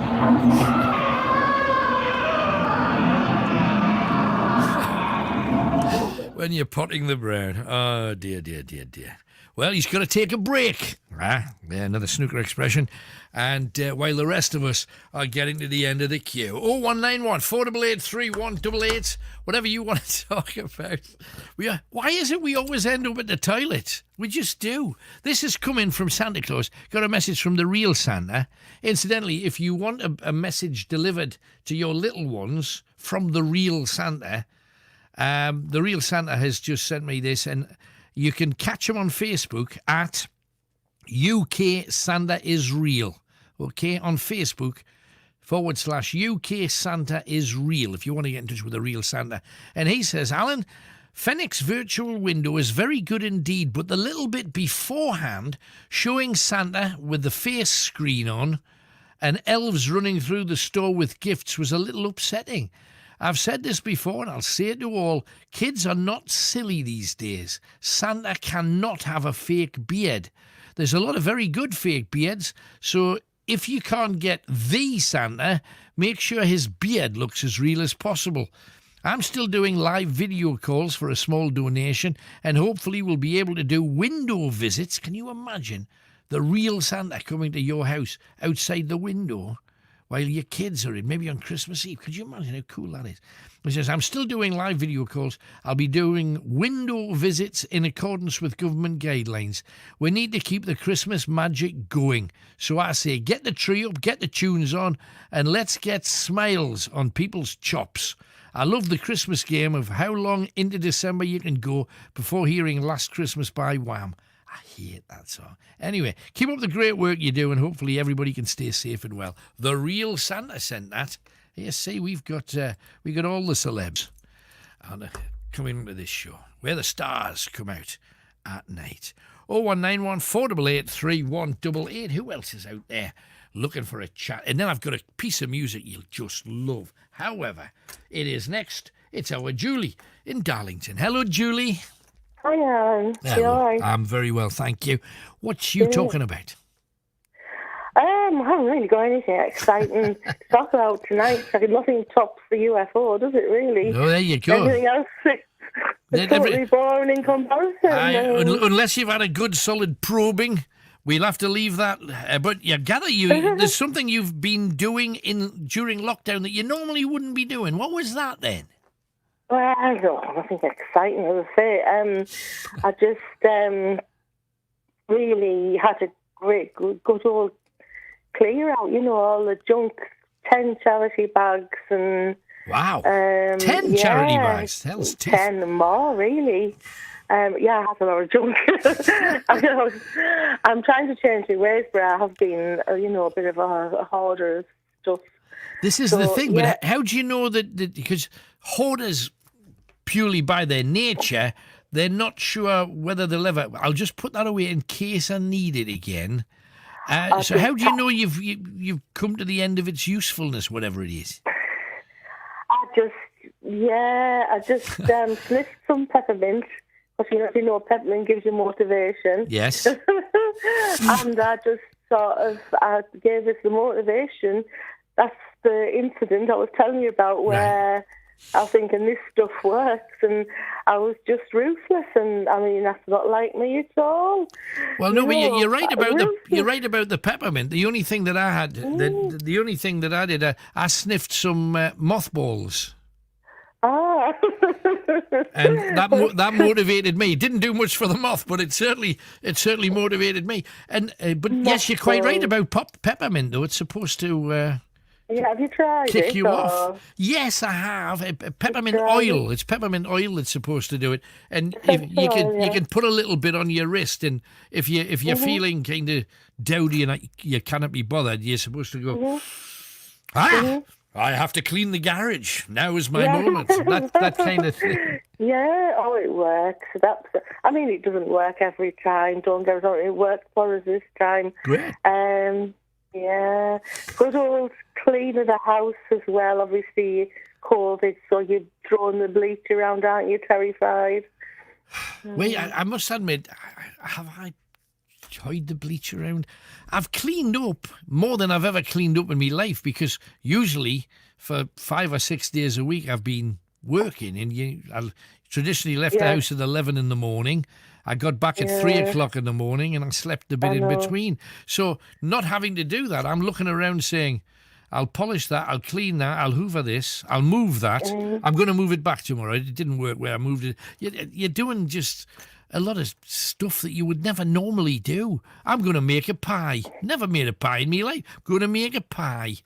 I'm going to try that food that's been in the cupboard since 1984. It's about time I opened that tin. Yeah, that's it. Well, it's things that you've got time for that you ordinarily wouldn't have time for. Absolutely. Usually work takes the front seat, and everything else just, if it gets done, it gets done. If it doesn't, well, it doesn't. That's exactly right. And little things like the bulb's gone in the attic. I never go in the attic. And I have to change that bulb. And you think, what the hell am I doing up here in the dark? But anyway, I think we're all in the same boat. That's the thing. I know. Yeah. I started making these soaps as well, obviously, as you know. Yes, absolutely. There's another plug. So presumably you'll have a peppermint soap. I do, indeed. There you go. Peppermint soap. So it's motivating you when you get in the bath and give yourself a soap up. Peppermint, obviously, it's a brilliant one for a morning soap to get you. And that's why, when you brush your teeth with mint, you feel...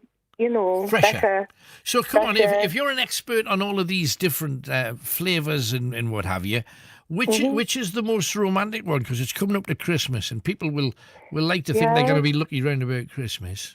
I would say rose. Rose is supposed to inspire romance and all that sort of thing, I think. Right, rose. But a lot of ladies don't like it. And obviously they're thinking along the lines of... What, romance or rose? Sorry? Some women don't like it. Are you talking about romance or rose? No, rose, because I think it's got a bit of a reputation for being for old ladies. But it's like lavender. Lavender's another one that you think, oh, it's me nana's, nana's spare drawer kind of thing. Yeah. Lavender's coming back into popularity, right. But rose it's beautiful. I have no idea why people have this thing. It's a really lovely smell. Rose is the thing though that when I was little tiny small, I mean infant school, not even the juniors. I remember the lasses coming in with a little bottle of water, and then they pick roses and they put all the petals in the water, and then they shake it all up, and then they sell it to their parents as rose water that they're supposed to put behind their ears and stuff. I'm fairly sure that your version of rose is probably a little bit more distinct than that was, because you couldn't even smell it. Essential oils, it's basically just rose petals and oil. Some form of oil, right? And you leave it. Well, you can either do it by heat, which is a bit quicker, heat distillation, right? Or you can leave it in the oil for a long time. Did you say? And it'll infuse into the oil. Did you say hoop distillation? Heat. Oh, heat. I was going to say, I don't want any distillation in my hoop. Not even if you paid me good money. No, not at all. But heat, I understand. Heat is quicker, but then obviously the other way is to, as far as I'm aware, I've never actually made any, but the other way is to just leave it to infuse. Right. But yeah. Well, I mean, you're still doing well. And we're still managing to get stuff done. You've got more room in your house now because you've chucked all that out, so you can bring more essential oils in. Build up a whole warehouse full for when the rush begins. I had a lady on Facebook the other day. Obviously, I can't go into many details. She wanted a big company I'm assuming in Darlington. I'm talking quiet as if it's between you and me, and it's like millions of people. How silly. Oh, they'll not tell. They'll keep it to themselves. Between you and me, Alan. Right. No. Yeah, she wanted to buy 500 employees. She wanted to buy £5 gift for each of them. Wow. I mean, my eyes nearly popped out of my head. And I haven't got it, but she seemed quite keen, and she's going to consider us. Yeah. So I was jumping up and down. You're not going to sleep for the next 2 months. Well, you know what you said about it taking off. There you go. Hey, well, predictions are coming true, Alan. It just takes one person to do something like that, and then how many other people out of the staff will say, "I want some more of that." That's how it works. Yeah. I hope it works for you, Julie. Thank you for calling in. Alan, just one last thing. Did you have a new book out, or am I? No, there's a new book out, 160 odd grisly tales of North. There you go. Hey, Tony's quick on the button. He's just put it on the screen. Grisly Tales from Northumbria. It's been available for about a week now. You can get it on Amazon and all the usual suspects. So after this COVID thing's all done and dusted, will you be doing the book signing for that one, or? Well, we don't know whether we're going to be allowed. It's going to be out for probably X number of months, so if it is, I'd be happy to do that, but who knows, time will tell. But hey, thanks for your interest on the Listers. Thanks for calling. All right, thank you. Take care, bye. So there's Julie in Darlington. Well done, Tony. You get an extra free cake for that, getting that on the screen so quick. Piece of music. Hollywood McShane said to me, Alan, there's a track that I've never heard for ages, and it was brilliant. It's actually a bit of a mashup of two tunes, actually, but it is pretty damn good. The song is performed by Bamboo, and it was called Bamboogie. How many of you remember this sucker? I want to dance.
fan of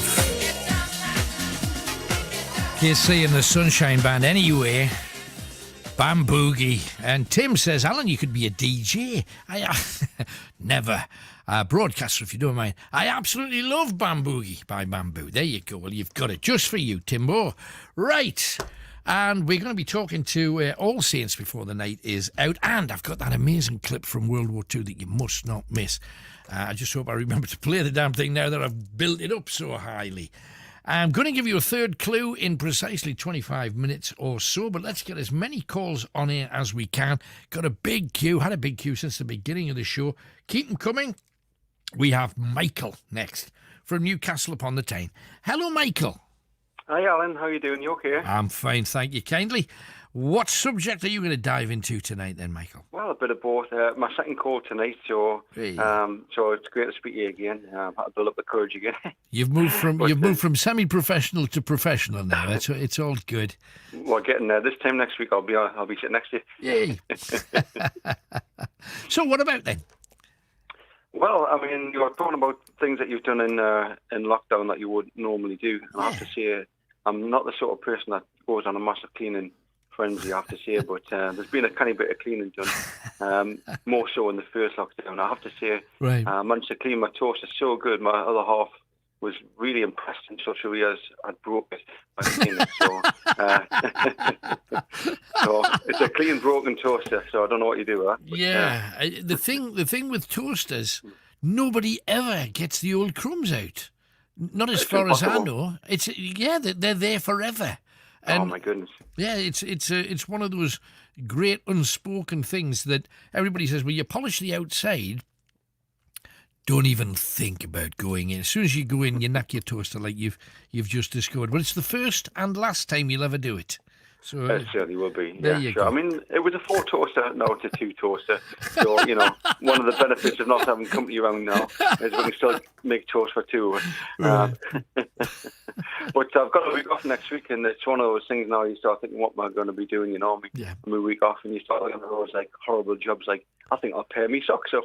I'll pair them up, and I'll have a good couple of weeks of them being easy to find until it goes back to the chaos it is normally, that kind of thing. Because it's funny you should mention it, because I had an afternoon, not a full afternoon, but a good hour where the job was not just pairing the socks up, but looking to see if one of them had a hole or a hint of a hole coming, and you get rid of that and you pair them up with a new sock. I'll tell you, it's an exciting life in lockdown, isn't it? Do you ever get sentimental? You look at a sock and you go, they're comfortable, them though. It's got a hole, but I'll give it another couple of weeks.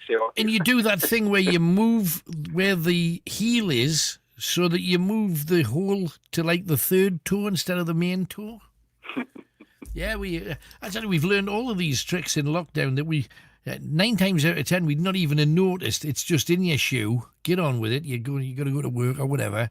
But now we're paying attention. Make sure, are all your pants in good condition? Your underwear? You kind of go, who even has that conversation? But anyway, that's what we do. What else then? Well, I was just wondering, I mean, I woke up in the middle of the night last night and I had a bit of a funny experience, and I was thinking, God, how does somebody like you who's done a bit of ghost hunting, right? How do you sort of practice that when you have, your mind plays tricks on you? Does that put you in good stead, or does it make it worse? I have been in places where I've mistaken things, and I know that I have, and sometimes you jump and you get a bit of a shock, and then you say, oh, it's just the reflection of this, or it's a car was outside and it made a shadow kind of move. I've been mistaken a lot over the years. It's just because you can get a little shock like that. There's nothing quite replaces when you're actually looking at something that you can't explain. Yeah. Whatever situation you're in, that's a bit of a mind blower. Then you get a bit of a shock, and then kind of like a roller coaster ride, then you want to get that shock again as quickly as possible. And sometimes you've got to wait years to get back into that position again. I mean, what have you done? Where have you been? And I was just in my home, and I went to the toilet in the middle of the night, and I swear I tripped over something in an empty hallway that had nothing in it to trip over. And it felt as though I'd stood on somebody's toe. It just felt dead surreal. And then I sort of looked and I was like, that can't be right. And I was looking around and I was like, You know, it's one of those you can't really put your finger on. I mean, no doubt I was probably just half asleep. Yeah. But, you know, in the moment, there's a little bit you think, was that something, you know? You wonder. Middle of the night stuff. I used to always doubt it. My parents were complete skeptics when it came to the whole ghosty thing until they got really quite old. And my mother and father were staying at a relative's house. And at the time, they were doing some remodelling upstairs, and the upstairs toilet was out of bounds because it had been ripped out and they were putting a new one in. So they had to go downstairs to the downstairs toilet. In the middle of the night, my mum came down and she bumped in to who she thought was me dad on the way up. Like, he's just been, now it's her turn. And she said, "Oh, I'll be up in a second." And the guy grunted and just walked upstairs, and thinking it was me dad. He probably would have grunted at that time in the morning. She went to the loo.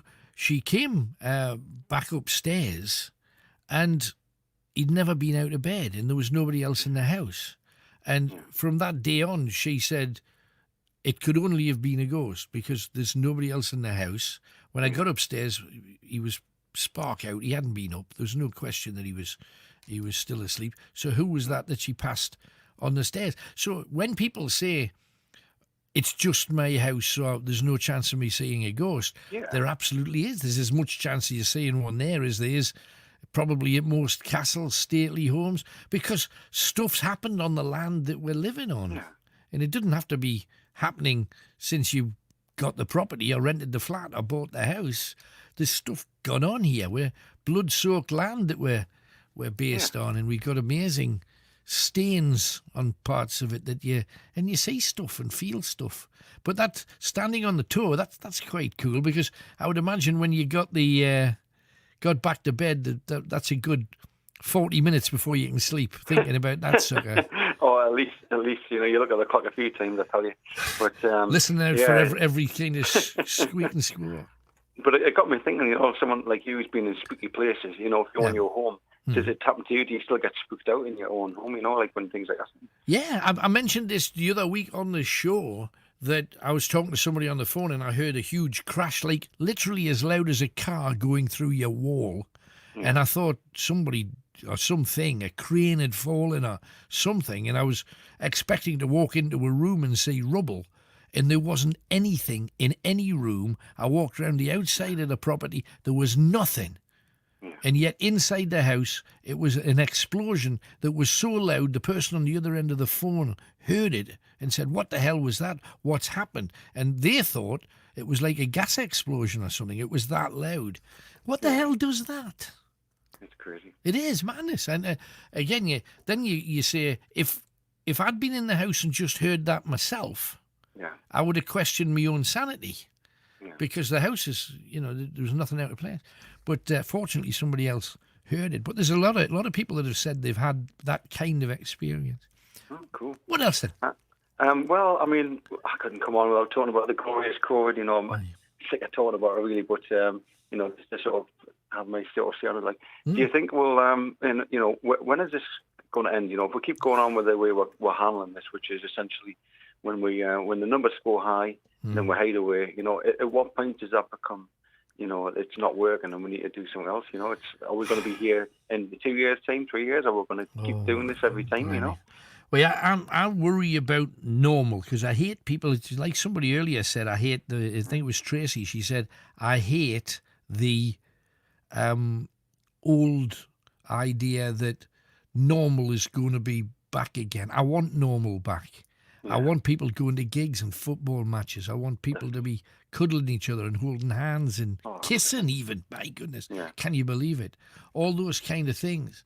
And yet, everywhere you look, there's an excuse given to keep us locked down. And, it might be into next year now. You know, but they tell you that in October.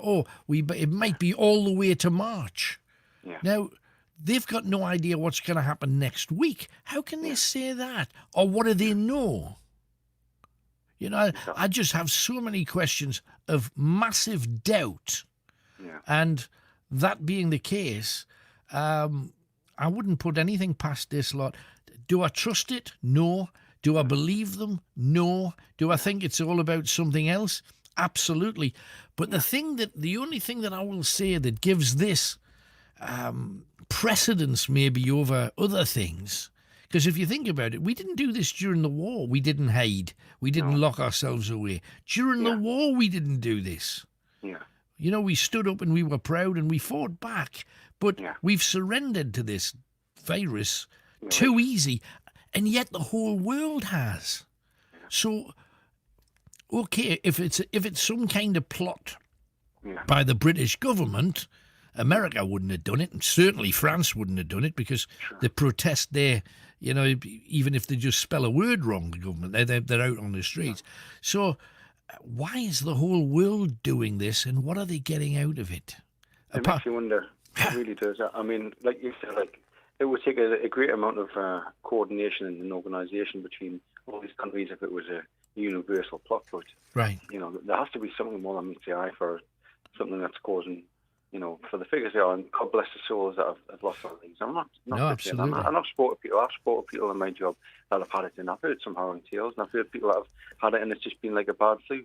And other people that have had barely any symptoms at all. But ultimately, you know, the way we're living our lives now, it's very unnormal, and it's very difficult, and it seems very unhuman to not be able to give somebody a cuddle or sort of, you know, and even just wearing a mask, you can't sort of smile at somebody. It's there's a lot of things we've took for granted that I'm sure we'll all appreciate when they go back to normal. You see, in a way, this could be the grand wake-up call. Oh, yeah. And also, if this is the fake that a lot of people believe that it is, government should completely fall. Now, I'm not saying Labour should get in, even though my roots, I'm a northeasterner, so we're a Labour kind of area traditionally. It's not a question of putting the same in. Maybe this is where we say we're not having any more of this two-horse race. Maybe there's room for something else to come and take over. Now, you see, that's exactly what the Illuminati have been saying for probably the last 40, 50 years, if you believe what you've been told. But there's a rabbit off. And most real thinking people, you know, there's a lot of people that are just going along with it because they've been told to go along with it. But the thinkers know there's a rabbit off, but if you get out a step, you get pummeled by the majority that are being led in a sheepish kind of way, you know. So it's a difficult one.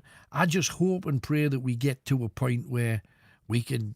I don't see the point of a life without all of the things we've lost. Oh, definitely, yeah. I mean, you know, we're not here just to sort of survive, and you know, we don't just go to work to put food on the table, eat it, and go to bed. There's more to life than that, and we've lost a lot in this year. You know, obviously the people that have lost their lives have paid the dearest, but the rest of us, you know, there's still a lot of people who are, you know, I'm lucky. I live with with my lovely partner, and you know, I can pick up the phone and speak to my friends. But there'll be people who are totally on their own, you know, and for sure. And you know, at what cost? You know, if this is your last year on Earth, is this the way? You know, is it right that this is how you live? You know. No. So it's really sad. It is, but I think we'll get to a point where people say, "Hang on, I'm going out without a mask on today." Yeah, I do genuinely believe we'll get to that point. And it would be interesting if everybody did. It's just, you know, the government would then say, because of that, 50 people died that we can't prove, and that 1,000 people have caught this horrible thing that's something else we can't prove. Oh, it's... or to have an independent person that could say, Alan, actually... You know, you said it was 1,000. It was 23. You know, I would love to. I'd love to get the dirt behind this, but I think it's going to take a while, man. Well, I don't know if any of the other listeners have been through this, but I was in a position where, unfortunately, I got made redundant from my company at one point. Oh, I'm sorry. And I tell you, we were the last people to. Oh, it's all right. It happens to me. We were the last people to find out. You know, the rug gets pulled out from under your feet, and you know, it's been in the goings on for a long time. And you're the last people to find out, because if they told everybody straight away, there would be chaos. But did you get a feeling though that there was stuff going on even before the whole COVID thing, and then all of a sudden now we've got an excuse so we can say Babu. I'm sorry, furlough's over. We've realised we haven't got the amount of work, and they've got something to blame then that you can't question. You can't. Why is half of France not working now? Oh, well, we got something to blame. It was COVID, or was it a plan? Yeah, I don't know. Neither do you. That's the thing. Are you applying? I mean, can you apply to other companies, or are they all not working now? I'm working now. This was before COVID. It gave me a taste of what it's like to be kept in the dark, so to speak. So, fortunately, I'm a key worker now, so I am working at the moment. But no, it just gives us an idea of you can do your job as best as you can, but you'll still be kept in the dark when the proverbial hits the fan.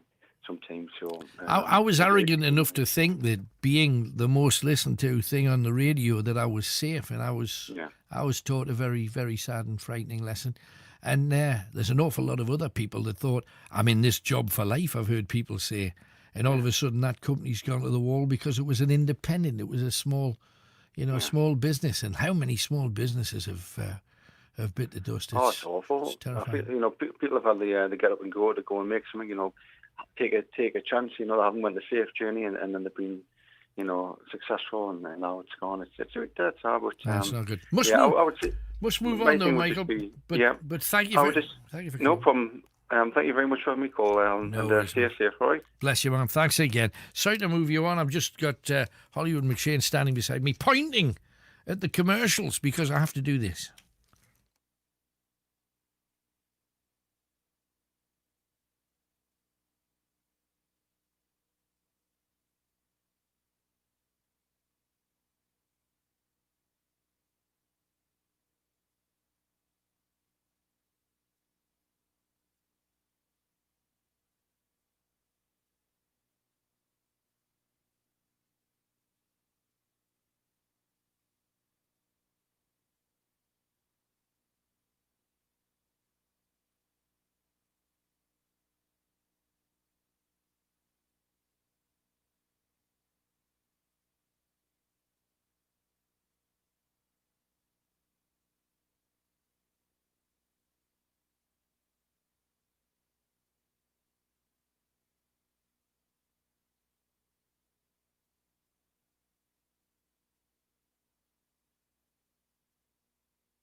Night Owls with Alan Robson. You never know who's going to call next. Greatest Hits Radio. Okay, I'm going to give you your third clue in about 5 to 10 minutes. However, we're off to Donny. We've got Chris in Doncaster. Hi, Chris. Hey. Hello, mate. What can we do for you tonight? Oh, mate.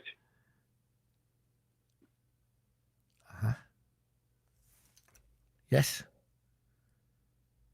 Not getting anywhere there. I tell you what, because we've just lost him and we're in the middle of getting another caller, I think Tom's going to be on very soon. I'm going to play you that clip. Now, you know, from Night Owls, whenever we go to a foreign country, we go all over that country trying to get you clips and doing usually stupid things, or ghost hunting, or jet skiing, or we went flying down that mountain in the United Arab Emirates, the fastest zip line in the world. We do kind of daft things. And I love it when other presenters, and this is a presenter from back in 1945. Now, I believe the clip has me explaining what is about to happen. I just think this is one of the greatest radio clips ever. It's a real collector's item. Have a listen. It's from a special that you can pick up on robsonsworld.com called Dark Paris. This is just a tiny little clip. Now we've moved down a little closer to the cathedral. It's standing directly in front of me with that huge circular window. You've seen the Disney movie or the Hunchback of Notre Dame, of course, an incredible story. Always a tale with a moral. And yet if you take photographs inside of Notre Dame, you will get all sorts of strange anomalies, amazing things like white streaks of energy, orbs with what seem to be faces in them, swirling shapes of mist and strange shadowy figures standing inside of pews. And it's a strange yet magnificent thing that is so common that people nowadays don't take any notice of it. There are queues of people trying to get into the cathedral right now to do precisely that. But there's also said to be the ghost of a German sniper from World War II whose spirit cannot escape from probably the most beautiful cathedral on earth. When the French leader Charles de Gaulle eventually returned to Paris, he was due to visit this cathedral to give his thanks to God when shots rang out. A German sniper hidden on one of the galleries shot over and over again to try and kill him. And yet de Gaulle didn't dive for cover. He never moved. Instead, he just kept walking slowly into the building, whilst British and French troops found the German and shot him. And in one of the upper galleries, he said, still to walk, unable to get back to his home. And yet, amazingly, de Gaulle's assassination attempt was found on tape. And you can hear that right now. The generals now turn to face the square and the huge crowd of Parisians. He's being presented to people.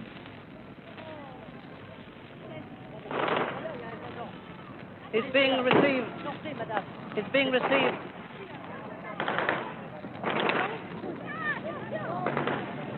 Even while the general is marching. Even while the general is marching into the cathedral.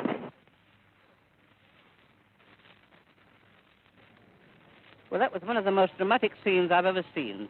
Just as General de Gaulle was about to enter the Cathedral of Notre Dame, firing started all over the place. I'm afraid we couldn't get you the noise of that firing because I was overwhelmed by a rush of people who were trying to seek shelter and my cable parted from my microphone. But I fell just near General de Gaulle and I managed to pick myself up. General de Gaulle was trying to control the crowds rushing into the cathedral. He walked straight ahead into what appeared to me to be a hail of fire from somewhere inside the cathedral, somewhere from the galleries up near the vaulted roof.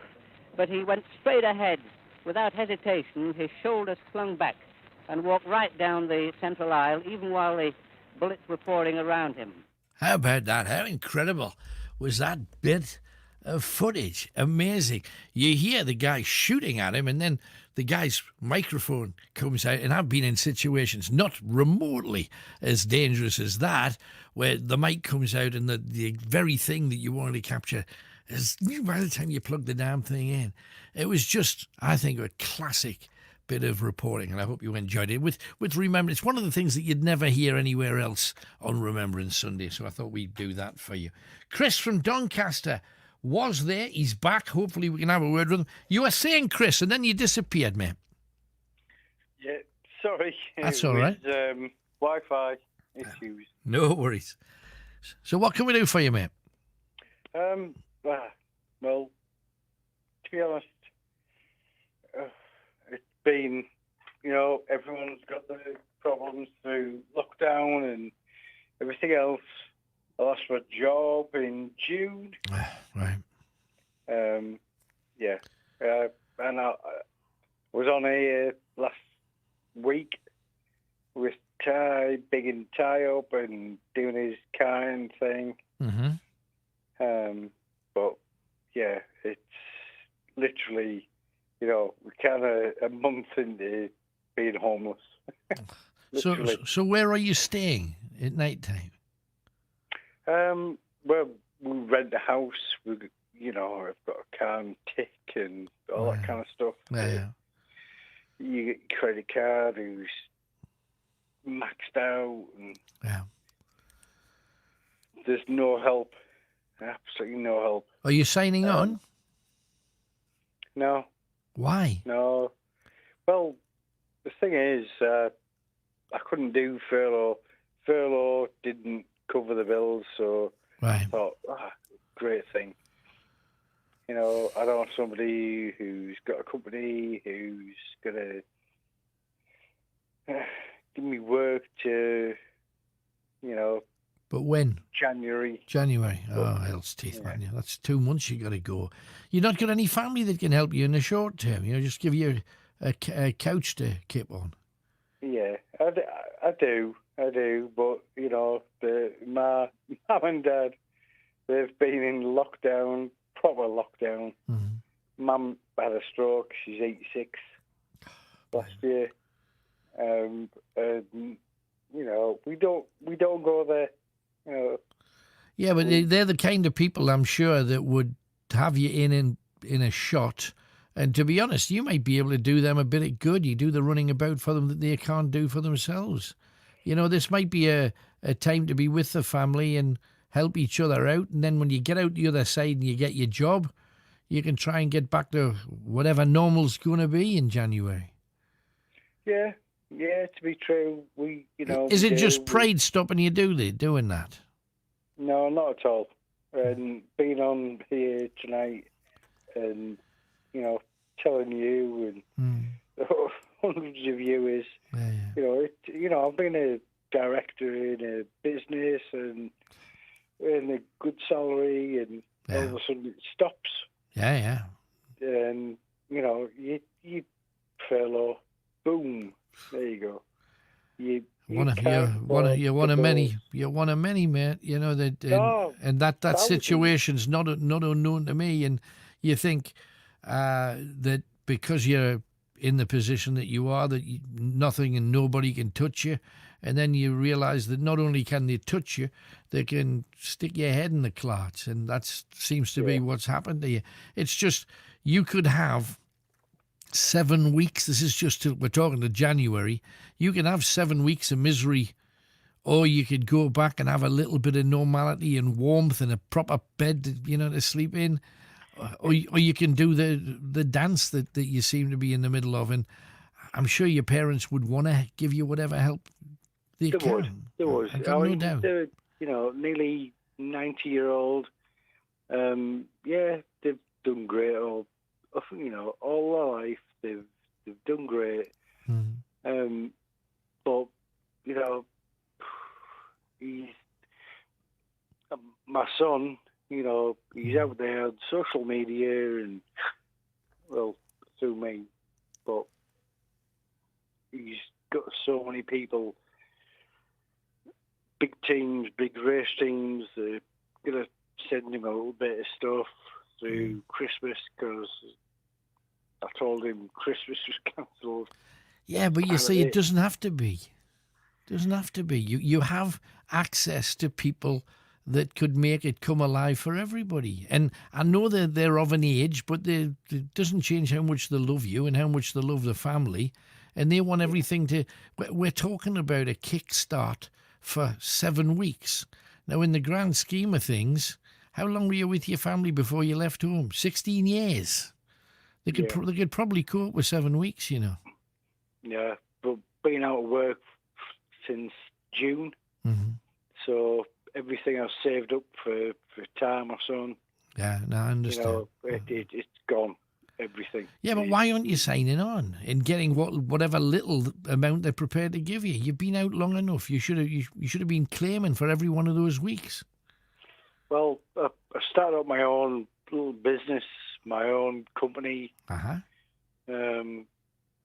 Doing planning. That's what I do, and bid writing for massive companies out there. Yeah, well, you see, but none of that matters. What matters is you get some money in and get a roof over your head until you can get back on your hind legs again. I know. That's what counts, man. And I've got to take a break. We could talk about this all night, but you just got to get your head around what's best for you and your family right now. And not, but I've been a director. I've been pointless wondering about what we've been. It's what you are. You're a member of a loving family. Make damn sure that you use it.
Call Alan Robson's Night Owls now. 0191 488 3188. This is real life conversation with the voice of the North. Greatest Hits Radio. And so welcome back to Khalil as well, who is listening for the first time in a while. Good to have him back as well. And the discovery that I'm drinking Yorkshire tea. Well, you had, hadn't you? Right, 3 clues. Here we go. And these are all words from a greatest hit that you've got to work out here on Greatest Hits Radio North East. Clue number 1. A deer, a female deer. The second clue, the opposite of girls. The opposite of girls. And the third clue is a word that's appeared in at least 2 greatest hits. One, a song by Donna Summer called I Something Love. And there was also a Beatles hit, 1964, I Something Fine. Same word, that's the word we're looking for. Donna Summer, I Something Love. The Beatles, I Something Fine. Okay, it's the same word we're looking for. Write that down. You've got 3 clues. You've got 1 more clue to come. And remember, this is a song that you would sing and dance to, making very specific shapes. You've got 1 more clue to come. Do not have a guess until you hear that. We're off to Bury St Edmunds. Now, we've got Tom there. Hello, Tom. Hi, Alan. Hello, mate. What can we do for you? Hello. Yeah, I'm all good. It's lovely listening to your show. I've recently created a YouTube and TikTok channel which is reviewing movies just in my my spare time, which is pretty full right now. So yeah. Are these new movies? Are they old movies? Or just movies in general? Real range, Alan. Yeah, just whatever I've been sort of watching recently, or in the last few months, and just trying to kind of put something together that's kind of funny and positive, and just get it out there. Yeah. Really. So how do you see the new films? And are we talking like Netflixy movies, or? Yeah. Some of those sort of new releases that are getting released online, or some of the things that were just made it into the cinemas before they closed again, stuff like that, really. Right. And like I say, some older films. Just depends on what I'm watching, really. Sure. So what do you recommend? What's new that we should all be finding on our various apps?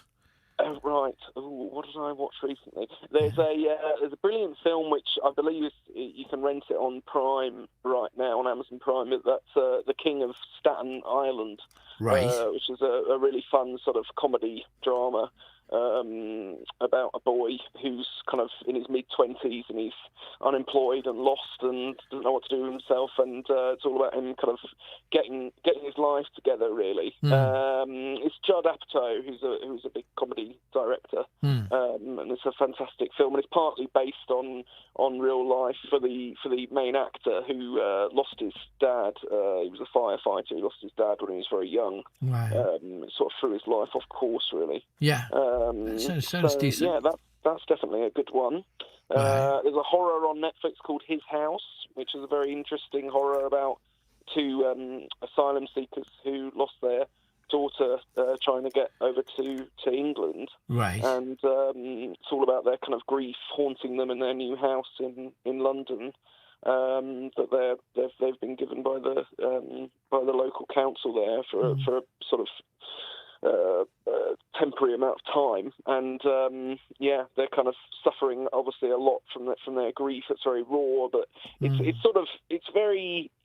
a horror with a lot of kind of emotion to it. It's a good one. It's definitely worth watching. We're getting callers writing in saying, I watched His House and it was really good, says Jane Fleming. So brilliant. touching a chord with some.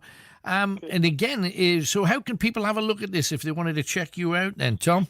Yeah, thanks, Alan. It's called Tom Review, and it's on YouTube. And if you do have TikTok, then it's Tom Review 2020 right on there. Gotcha. Good. So yeah, they're just they're under a minute each, the reviews, which seems really short. I speak quite quick, but just to kind of keep it interesting, keep it flowing. Really, I think some reviews can just go on, can't they? So it's good to.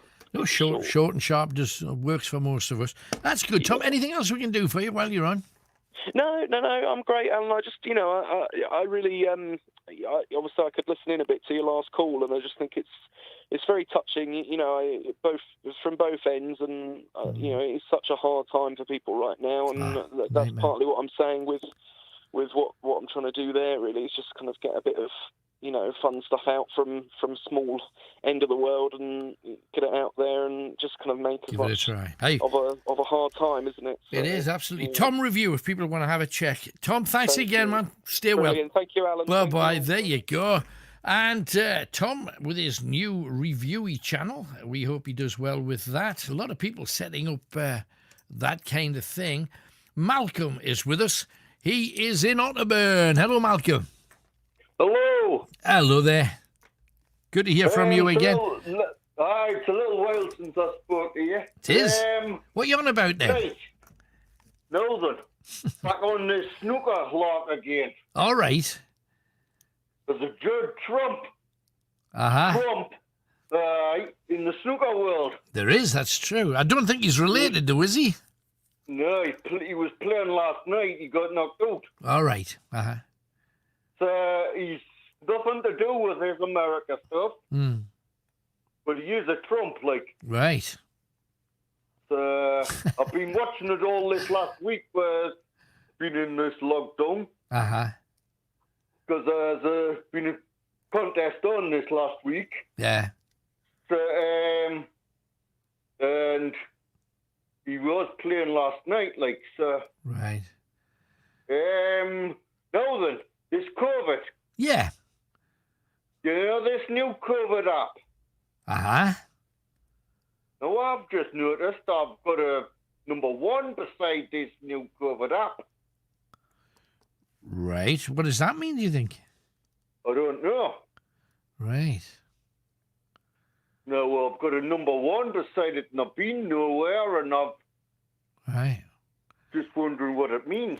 Do you have trouble when you have a number one? No, I don't quite understand it yet.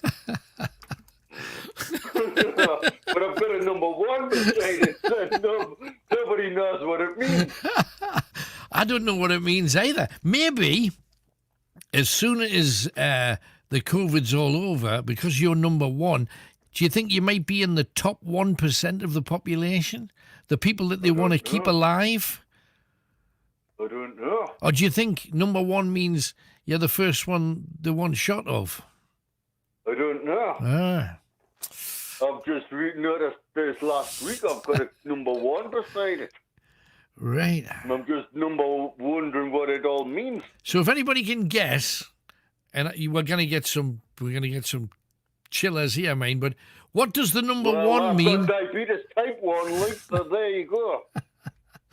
Yes, some of my listeners are suggesting, is it because you have trouble having a number two?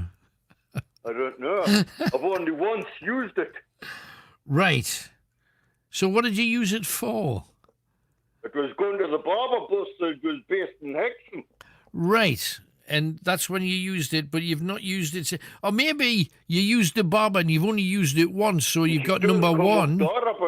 But if you use it a second time, do you then have number two? I don't know. I don't know either. But if anybody does know, call me tonight so we can sort this out so that Malcolm doesn't have to worry. We'll see if we can find out for you, Malcolm, okay? Right, grand, thanks. Okay, man, no worries. Thanks for coming on. What's the number one attached to his COVID app that he's got? Suddenly it's number one, and he's a bit worried about it. When the government give you a number one, you're wondering which finger they're using, because we're sure when they give us a number two, and that's more often. Dave from Sunderland is next. Let's head in his direction. I tell you what. In fact, just before I go to Dave, I'm going to give you the fourth clue so you can get ringing in, because Chris wants to get as many of you with a correct answer, and I think you might have a job with this. First clue, a deer, a female deer. Second clue, the opposite of girls. Third clue, Donna Summer had a hit called I Something Love. The Beatles had a hit with the same word, I Something Fine. What's the word? And the fourth clue, Status Quo had a massive hit with this word twice. Status Quo had a massive greatest hit with this word twice. You've got 4 words from a song where you've made a number of shapes. What is the name of the greatest hit? Ring Chris right now and you could win a copy of Grizzly Tales from Northumbria, the new book, and also a copy of our Night Owls Merg. So, if you want it, get cracking, and the chance is yours to ring on 0191 488 3188 if you are geek clever as oot. Anyway, I promised you, Dave. Let's go to the man. Hi, Dave. Hi, Alan. Hello, man. What can we do for you tonight? It's ages since I've spoken. It is. Welcome back. What it is, Alan, I just thought I'd ask you some advice. Yeah, what's that? I had a contract phone. I took it out in September last year. Okay. And it was with O2. Okay. And it was quite dear. It was £55 a month. Oh, blimey. Right. For how long? For a year? It was for 18 months. Okay, so you should technically still have 4 months left then. 24 months. Okay. I didn't have the phone. I booked me 14 days and cancelled it. Oh, you've cancelled it? Yeah, because I thought it would be too expensive. Are they going to penalise you because you'd signed up for... You've got a 14-day... I'm not hearing you, Dave. You've got like a 14-day cooling off period. All right, okay. So, right. I took it, like I say, I took it back on the second day. Right. And today I got a text. We've been unable to take payment from you.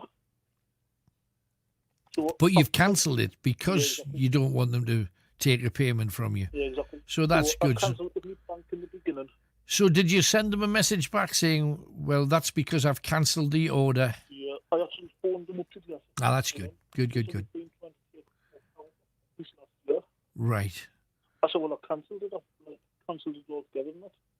They said, you still owe us £4. £4? Why? I'm not sure, just for a couple of days. Oh, I see. They're just taking what money you would have owed them for the extra couple of days. Yeah. Right. That's not the worst. I can understand. That's probably right. But I don't trust anybody in that particular industry. Like at the time, I was like losing my No, I'm losing you altogether, Dave. But thanks a lot. I hope it works out with the phone. Must move on, but can't hear you. Gemma, who sent a picture of a wonderful smiling face, says, could you please say happy 40th birthday to Joni and happy 39th to Gemma? It would really make our day. I see that on the screen. I'm also reading the email, and you've also been on private chat. So one way or another, you are going to get heard. So happy 40th and happy 39th. Can't believe you are that age, but lovely to see you there. Right, moving on. Let's go to the Wirral. We've got James there, so better not mention Everton. Hi, James. It's all right. I'm an Evertonian. Hello. Hi, Ben. What can we do for you? How you doing? All right. Good. I haven't been on for a while. Just to point out, yes, I did get in touch with that gentleman up in Amble in Northumberland, and I was able to, who came on and mentioned that he was happy with and all that sort of stuff. Right. Well, anyway, I'm still in touch with him, and I'll give him a call this coming week as well. I do it about once a week, but I missed a couple of times because it clashed with a quiz that I was doing. That's all right, no worries. So I'll sort it out. Okay. Now, since I've been on, in fact today actually, these two items that I was mentioning, I don't know how true they are, but a friend spoke to me this morning and mentioned that apparently there's two particular instances when it comes to with COVID-19 where it's not what it's made out to be. In other words, what appears to be happening. I know of somebody who had a relative who went to get a test. This was in Manchester, I believe. Right. And they couldn't actually. They went to the test centre, but couldn't actually get the test. But then they ended up with a letter telling them that their test was positive, even though they hadn't had the test. I've heard hundreds of stories like this of people who haven't taken the test, but they put their name down for it. They say, oh, you can't get in today. And then 2 days later, they automatically are told, stay in their house because you've been found to be having COVID. I don't understand how on earth that is. If that is happening, why is it happening? And I've not heard about it on the news, I must admit. And that's one. Right. And the other one is that apparently somebody I went to school with told me last night about. Now this guy, this guy is intelligent. He went to Cambridge, which is better than I could have done. Mm-hmm. So he's not just somebody, just any old person. You know what I mean? Sure. But he said that he'd heard about some research from a German doctor or something who said recently that apparently the tests that are actually being done, they have allegedly just such a high false positive, mm-hmm. a high number of false positives. Yeah. Which basically what's happening is now that some of the positives for COVID-19 might actually be seasonal flu, and the tests are picking them up as COVID-19. Yes, anybody that's had any virus out of the hundreds of different viruses, if they have had a virus within the last, I think it's 18 months, and a lot of people have, even if it wasn't severe, anybody that's had a virus within the last 18 months, if they take the COVID test, will be found to have COVID. Not because they've got COVID, but because it's registering a virus, so it's coming up. Now, this could be the reason why the numbers worldwide are as high as they are, because they're all using the same test, and the test is flawed. Some doctors say they'll be lucky if 1 in 10 is correct. Now, I wouldn't want to risk base my life on 1 out of 10. That is frightening. Yeah, absolutely. I mean, if that is really true, I mean, I believe this. He said that I can't remember how many months it was, but it was 18. That is ridiculous. That's more than a year. Yeah, that's ridiculous. How on earth can anybody? And if it is that bad, why on earth are they still using that test?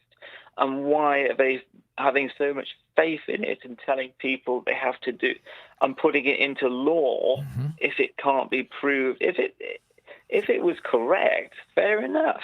But if it isn't, it's causing an awful lot of damage unnecessarily. It is. Well, we just had to, as I mentioned at the top of the show, 500 scientists have outed the government, saying he's simply lying. There's no need for a lockdown. A lot of experts are saying the second wave has already passed, and all of the death figures are dropping massively, and there's less people dying this year than died last year. So what are we doing all this for? Indeed. And I would like to find out why we're doing this too. But you see, if you go against it, the people who have believed the government right from the very beginning, who do not want to look like fools, are saying, oh, no, you've got to do what the government says. It's people like you that's causing the problem, and that's why we're all doomed and we're all going to die. So it's you're damned if you do, you're damned if you don't with this thing. Yeah, if you really, I mean, originally I had to be absolutely positive about it. And on one occasion, I phoned the police for guidance because I didn't understand the rules. Right. But now I I understand the rules because we're around about where we were. It's the same sort of restrictions we had at the end of May, early June, that sort of time. Right. It's not the same as the March to May restrictions that we had. But at the same time, if they're that bad, they're not gonna.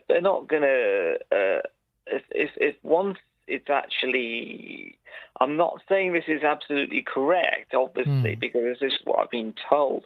But if it is true, and it's that bad, how on earth can you actually blame? You can't trust the government, and I don't blame people if that is the case for not.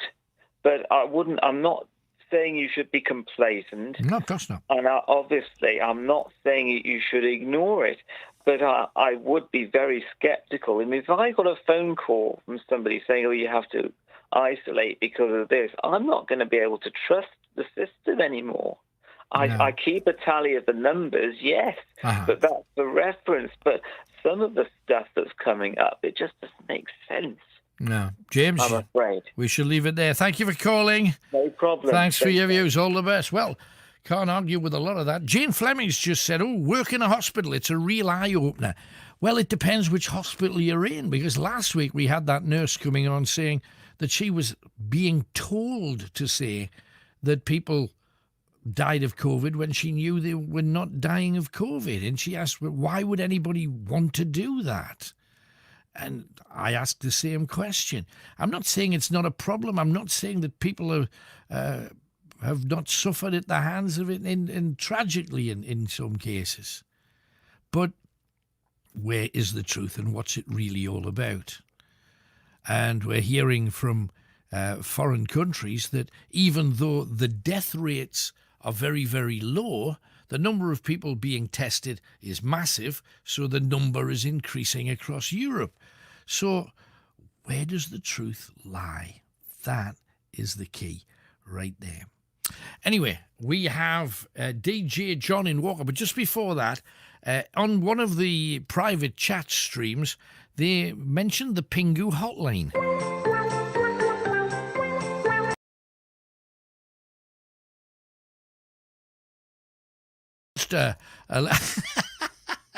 And next door they closed the stream because I played a little bit of music, which is naughty, so I beg your pardon. Right, got some music coming on very, very soon too, but not until we've spoken to our superhero, who is DJ John. Hi, John.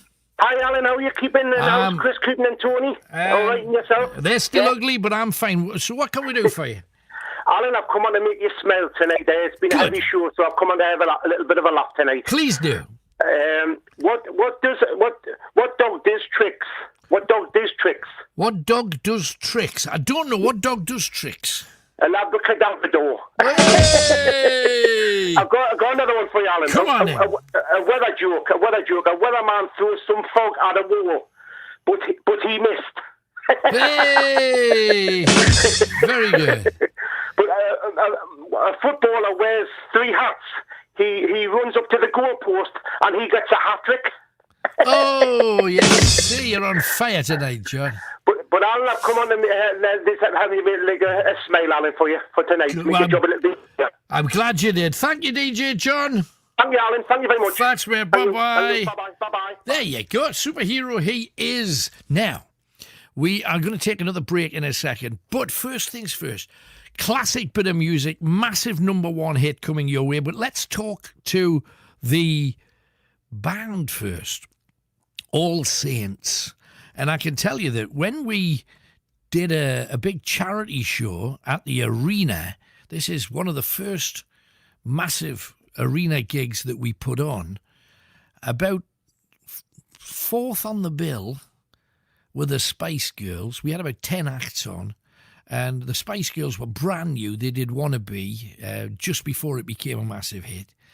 3rd on the bill were this band, All Saints, who were just about to have their first massive hit. And the dancers and I went on singing. I don't normally do a whole heap of that, but singing. I was on after the Spice Girls and All Saints warmed the crowd up for me. It was the most bizarre and weird thing. And we did our best. We did our darndest. But we asked All Saints, when we had them in, about all things ghosty, spooky and that kind of thing. All Saints have seen a ghost or two. Yeah.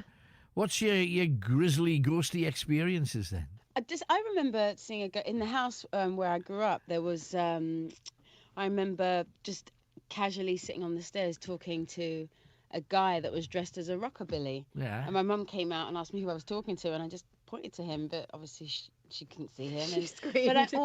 I always remember it, and she always remembers it as well. And yeah, that was it. And yet you could see him there physically. Yeah, definitely there. And it's so, like, I can remember exactly what he was wearing. Mm. And what's really funny, though, there was obviously no sound, but I know that we were having a conversation.